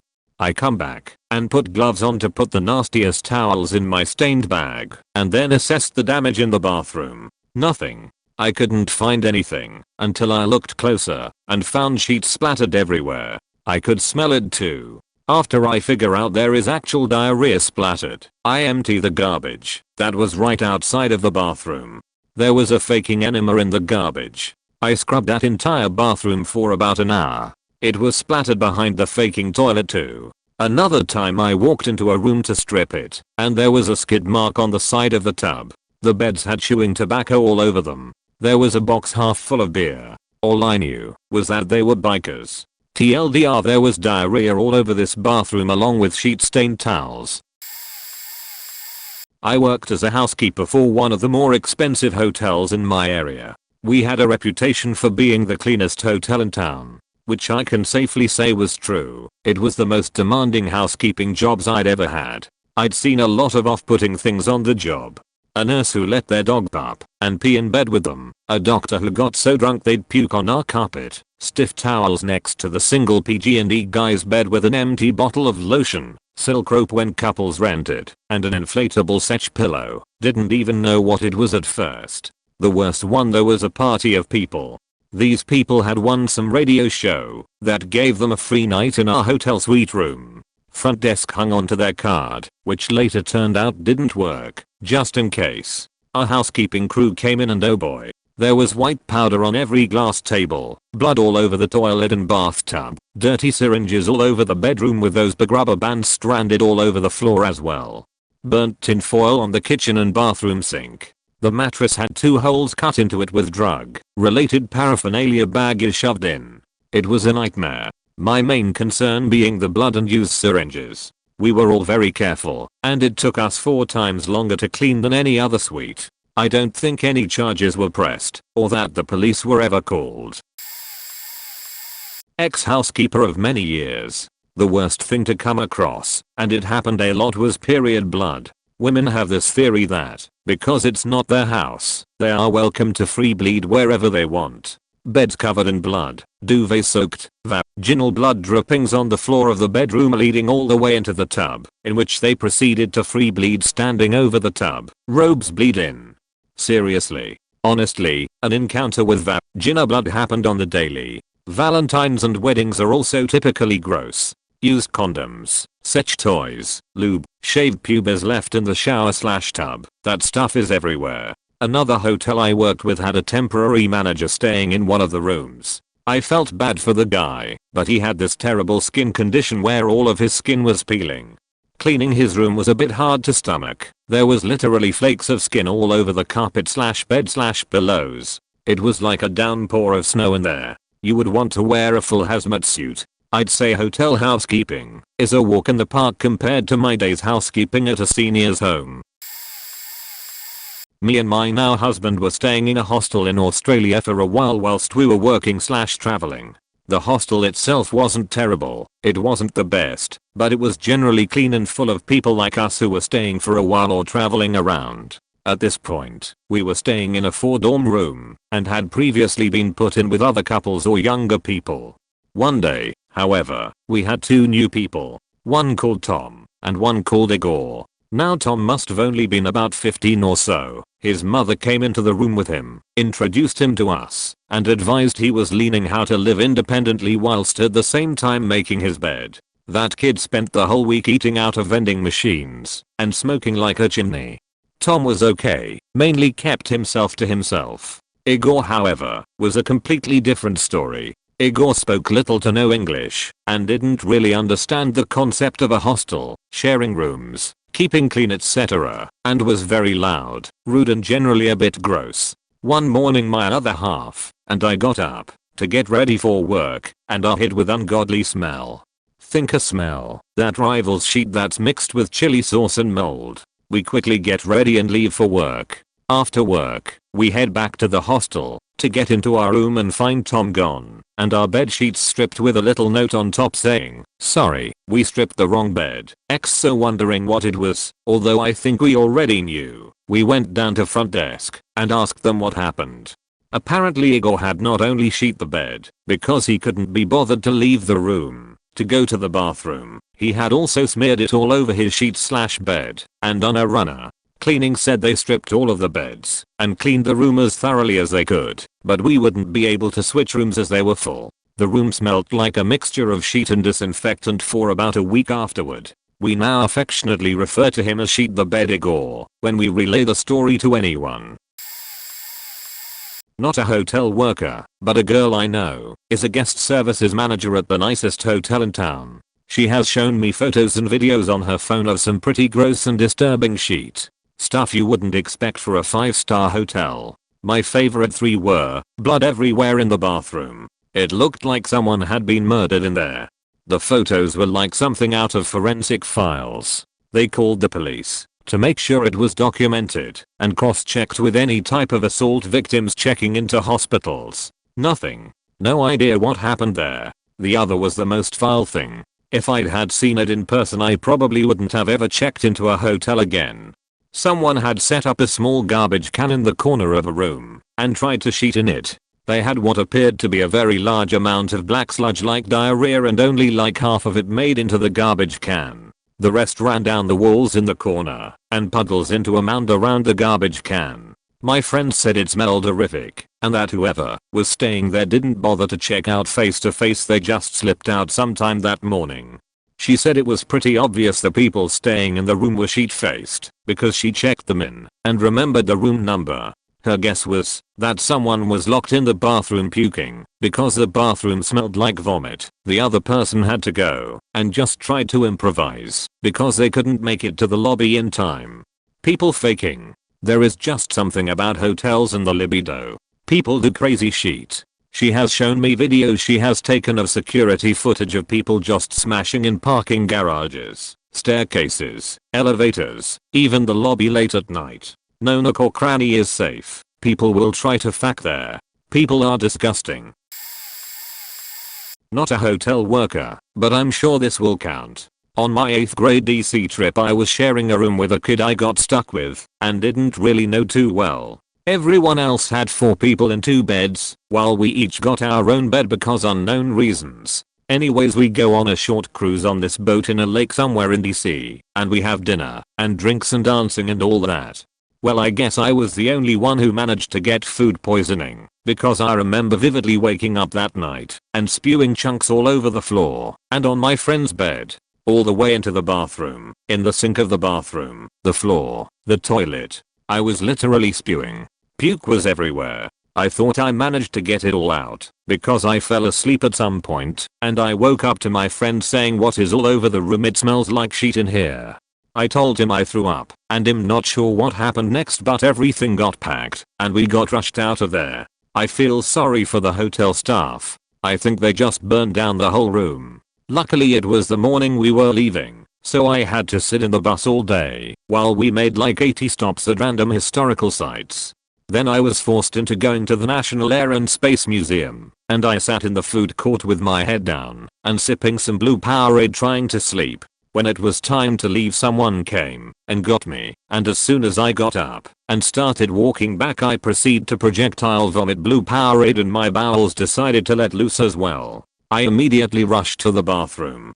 I wish I could've seen everyone's faces there, lol. So there I am in the bathroom of the Air and Space Museum with a wet ass and my sheet underwear in the garbage. I decide to clean up as best I can with the one ply TP, and I tie my hoodie around my waist and swallow my pride. I walk out and tell the teacher I need to get into my bag in the bottom of the bus because my ass is wet and I need new underwear and pants. He just goes along with it and I get my stuff and change in the cubicle bathroom on the bus. I slept the rest of the ride and haven't touched Powerade since. Not after, but during. I was the manager on duty at night at a large well-known hotel chain when I got a call from the front desk. Some guests, older married couple in their 60s, found something in their room that they were unhappy about. It was the wife was calling. She demanded to speak to a manager but wouldn't tell the front desk what it was that she found. My assumption? A dirty towel, maybe a spider. I went to their room and the wife was freaking out. When I entered the room and the husband was facing the window looking out with his back to me, he never turned around. When the wife pulled back the covers of the bed, there was a huge black dill/do in it. The wife was sure someone from housekeeping must have put it there while she was out during the day. I apologized profusely, grabbed a washcloth, picked it up, and brought it back with me to my office. Here's the thing, this wasn't their first night staying with us. When I investigated with housekeeping, their room hadn't been cleaned that day due to the do not disturb sign being up. The only conclusion I could come to was that it was her husband's and he hid it there, but I'll never really know why it was there. On my end of shift report, emailed out to all hotel managers nightly, I very vaguely recapped the incident, wrapped the doll/do in a towel, and left it on the desk of the housekeeping manager to find on his shift in the morning. Not a hotel worker, but my 15th birthday I had a volleyball tournament at McCormick Place in Chicago, and it was quite a big deal. I was my team's starting libero and quite good at my job, if you ask me. Anyways, this was a 3-day long tournament and I went out on the second day with my mom to celebrate my birthday early in the fact my team was in the championships. So we had a great time. The waiters all came to my table sang, got cake whole 9 yards. I get back to the hotel my mom, and I'm pumped. I plug in my phone and go to bed. This part is where it gets interesting. I wake up around 3 in the morning, a horrible stomachache on the day of my birthday, and I stumble over to the bathroom. And not wanting to wake my mom up, I keep the light off and feel around for the toilet. Big mistake. I start projectile vomiting literally everywhere, even in the sink, and I did this for 30 minutes while my mom tried to clean it up. I shower and cry till 4ish and then lay down for 2 more hours, and 7 were ready to check out. And I still feel like total crap halfway through my mom explaining this predicament we were in. My pizza decided to make another surprise appearance all over a glass coffee table and a fancy light grey rug and just start bawling. Because there's no way my team can win the tournament without me, because the backups sucked. So that's my hotel story. Sorry I'm late to the party. TLDR. I vomited all over my hotel bathroom on my birthday and then all over the hotel lobby and screwed my volleyball team's chances of winning the tournament. There's a few. Before changing careers, I worked in hotels in a major resort town in the Rocky Mountains. Was a ton of fun, and since our price range was higher, we usually attracted the upper middle class yuppie/recently retired crowd, but a few stand out. At a Fairmont resort, I was working for what was then known as public spaces/calls. We attended to the open areas of the hotel such as reception halls and the shops, and requests from the front desk such as guest in room 123 needs more towels, etc. Got a call to check on a room as the guest had left their dog in it during dinner. No problem, go see a cute woofer. I arrive at the room, find a lovely well-trimmed standard poodle in the room, and decide to refill the water bowl. I open the bathroom door, and they have shaved their dog in the bathroom. There is dog fur on everything. Clumps of fur in the bathtub, smeared on the walls. It was disgusting. I wouldn't be surprised if they had actually shaved a yak in there. I felt so bad calling down to housekeeping for the evening cleaners to come up. I tried to wipe down what I could, but all the fur sticking to me, and I can't be wandering the halls/restaurants with dog hair all over me. Our town has pet groomers. Different resort, same town. I'm supervising the front desk. We get an email from Central Reservations marked important. Message reads, former guest may call the hotel directly to try and make a booking. Do not let him. Blacklisted. Old reservation #123,456. See notes. Okay, I bring up the old reservation and open the notes/special requests field. This guest is blacklisted. Housekeeping reported to the GM what they found in the room after he checked out. Guest had defecated in the bathtub, filled bottles with urine, and left them in the fridge, pulled socket covers off the walls, put a dead bat on the table, and left the room with piles of garbage, moved all the furniture to one corner, broke the TV and more. What the fuck? And the guy actually tried to make a second booking at our hotel. Hell no. A hazmat company had to be called in to clean the room. Also the time we had to kick out a prostitute who locked herself in a random room after the housekeeper had gone to a closet to retrieve some sheets. Not a fun day. We had to smash the door in. Bit of a story here, so there will be a TLDR below. First, I'm not a hotel worker, I was a cab driver at the time. Second, I got parts and pieces of this from pissed off hotel workers and other guests about a few years ago. Had a matchup of some of the big hockey teams for 2-3 games. Sorry, don't remember who. So from what I understand, a bunch of Canadians 100-200 came down to watch, and some to party. A few were with groups. I think they may have been with a company of some kind. I ended up getting a few from the game and bars back to the hotels. Needless to say, these Canadians couldn't hold their drink. Two of my fares chucked in the back of my cab, as I had to chase one of them into the hotel, and then threaten to call the cops. I was a little miffed. The next morning we get a call from the hotel asking for 4 cabs by request of the hotel. It turned out the hotel had kicked about 15 to 20 of them out for trashing the hotel and disrupting the other customers. I roll up to the hotel first and there are 10 of them outside with their bags waiting for a ride, most of which were still drunk, and behind them was one pissed off hotel manager with 6 cops. Being the smart as that I am, and after dealing with these I get out and say I wondered when I was going to get the kick out call. 1 or 2 of the cops laughed. I was later told most, if not all of these guys were completely drunk most of their time in the hotel. The hotel itself had cut them off the day or so before, so they got more from nearby stores and kept the party going. I was told, and I'm sure there was some exaggeration and embellishment, but the final straw was when they were playing full contact hockey in the bedrooms, when it spilled into the halls and main lobby. At least one customer had taken a puck to the body and was threatening to sue.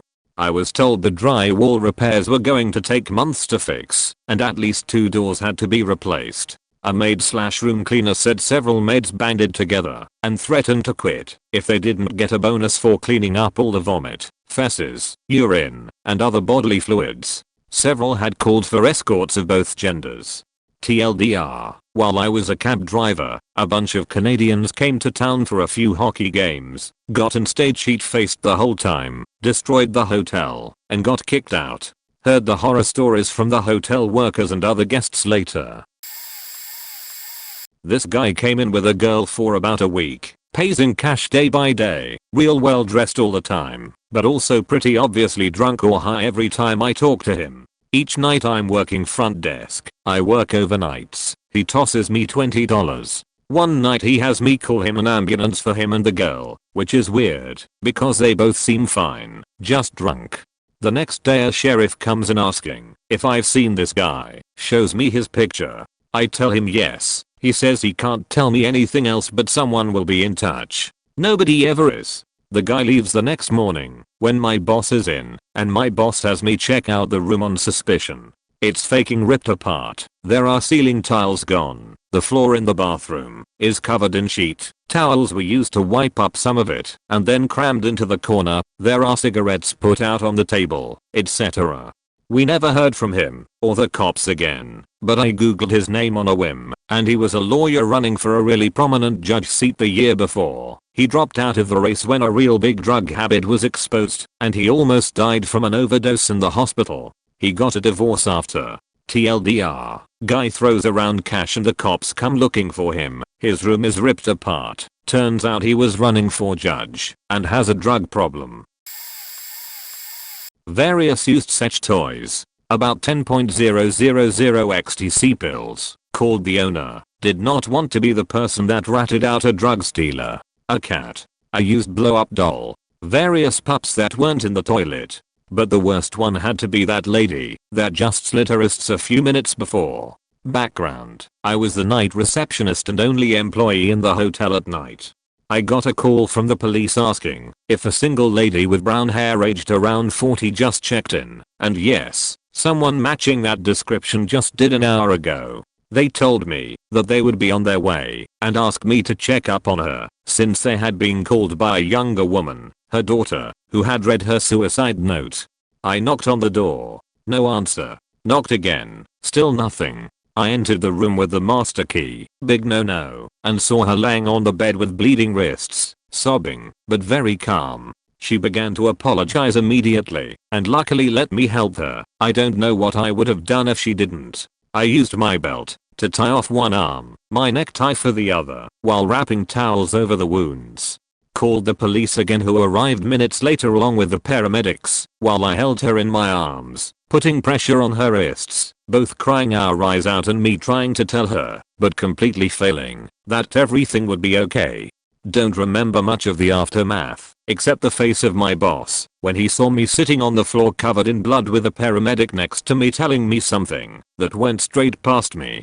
Her daughter still sends the hotel a card every Christmas, which my ex-boss forwards me along with a Christmas gift package they give to their employees. That's 8 years ago now.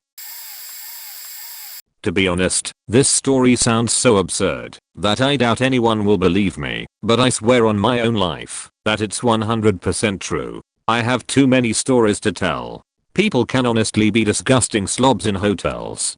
From rotten pieces of fried chicken stuck to the floor, to dog poop on the bed. The hotel I work at accepts dogs. I found a lot of things that gave me nightmares. But the worst happened yesterday. A prostitute and her pimp booked a room. Normally, we are supposed to refuse this type of client, but you can't always detect them, and they slipped through and got a room anyway. The hotel I work at also accepts dogs, but we charge $40 extra to cover the cleaning expenses it requires, so the room can be back in order afterwards, and we only send them to a specific section of the building, so we don't have problems with people who have allergies. Anyway, they come in and don't mention they have a dog. It's a smaller breed. They hid it in a duffel bag and walked by unnoticed, so we don't charge them the extra money and send them in a section that isn't supposed to have animals stay because we didn't know. They also paying cash, so it requires them to also make a $100 deposit that we give back to them when they check out as insurance in case they break things in the room. This becomes relevant to the story later. This is where I come in. I work the night shift, and usually it's pretty chill aside from a few exceptions, but with a prostitute bringing in clients in her room on a floor that's completely booked is bound to wake people up who then call me at the front desk to complain. And that's what happens. So I go to their room fully expecting to interrupt two people banging, because the other clients described the sounds as really loud such, but not to witness what I actually saw and smelt when I got there. I knock on the door multiple times before I get an answer. I guess the prostitute is on a break or something, because her pimp eventually opens the door and suddenly I'm overwhelmed with the smell of skunk piss weed. It's legal in my country, but we are a completely non-smoking hotel, and the smell is so strong I immediately know they smoked in the room, even though they weren't supposed to. The guy sees my uniform and gets very upset and aggressive. I'm a short, barely 100 pounds Chinese woman, so I don't look very threatening, but I don't let him know that I'm worried about anything. I tell him about the complaints I got, and that normally I would given them a warning, but with the overwhelming smell of weed on top of that, and the fact that I can clearly tell she's a prostitute, I had to tell them I'm kicking them out for not abiding to our guidelines.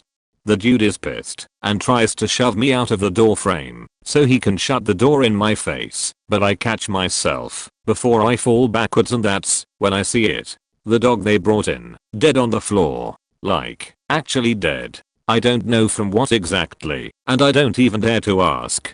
I try to stay as calm as possible and repeat myself, telling them they need to leave right now, or I'm calling the police, which obviously frightens them both, since prostitution isn't legal in my country. I stay there until they're done packing, and I make sure to take their key cards. I call the cops on them anyway without their knowledge. I've had to call the cops before. I know they take around 5 minutes to arrive, and the room is in such disorder that I know it's going to take them more than 5 minutes to pack everything up and leave. Before the cops arrive, the woman has the audacity to demand that we take care of disposing of her dead dog on the floor because it's gross, and I don't want to touch it. Her dog is dead, and she literally gives no sheets. I get angry and tell her that it's 100% not my problem, and I have an actual debate with her over animal cruelty, and she doesn't seem to even think what they did was wrong at all. The cops arrive. The pimp tries to run away and is then subsequently tackled to the ground. He's escorted out of the hotel with the girl, while another officer puts the dog in a plastic bag. And while he's escorted away, the dude has the audacity to yell at me that I have to give him his $100 deposit back, which I most certainly am not going to do after what they did to that room. TLDR, prostitute and pimp book a room, smuggle a dog inside, kill it, and then try to leave it on the floor for us to pick up, and still have the audacity to ask for their deposit back while being escorted out by the police. So I'm not a hotel worker, but I thought I'd get in on this because I have a disgusting story of my own. I'm actually a librarian and I feel like people underestimate the nasty things people do in public places. Q story. We have 2 public restrooms in our library. One of them was only accessible with a key that's attached to a long wooden stick with a wide metal ring attached to it. Kind of looks like this, with the key dangling off the end of the ring. In order to access that specific bathroom, customers had to retrieve the key from the tray at the desk to unlock the door, and then bring the key back when they're done. I've always thought it was unsanitary, because a lot of people don't always never wash their hands when they are done using the bathroom, and the keys are being passed between hundreds of people a week. One day the person who works at the desk noticed somebody staring in horror into the tray where the keys were kept. She peeked around her computer into the tray and realized that the key to the women's restroom was caked in pup. Literally clumps of a turd or 2. Nobody actually got an accurate count, stuck to the top of the wooden stick where the ring and the stick meet, and slightly smeared down the length of it. Nobody saw who put the key there, and of course no one fessed up to it, so we had to discard the key and decided to view the tapes to see who did it. Lol. Turns out it was a little boy who was, I guess, used to using the women's restroom with his mother and had gone alone this time and wasn't so successful in cleaning up after himself. I felt kinda bad for the child, but not much, because he was only enough to know better, at least 5, but also grossed out and dying of laughter because of how he must have looked/smelled when he went back to his mom. Needless to say, we went keyless after that.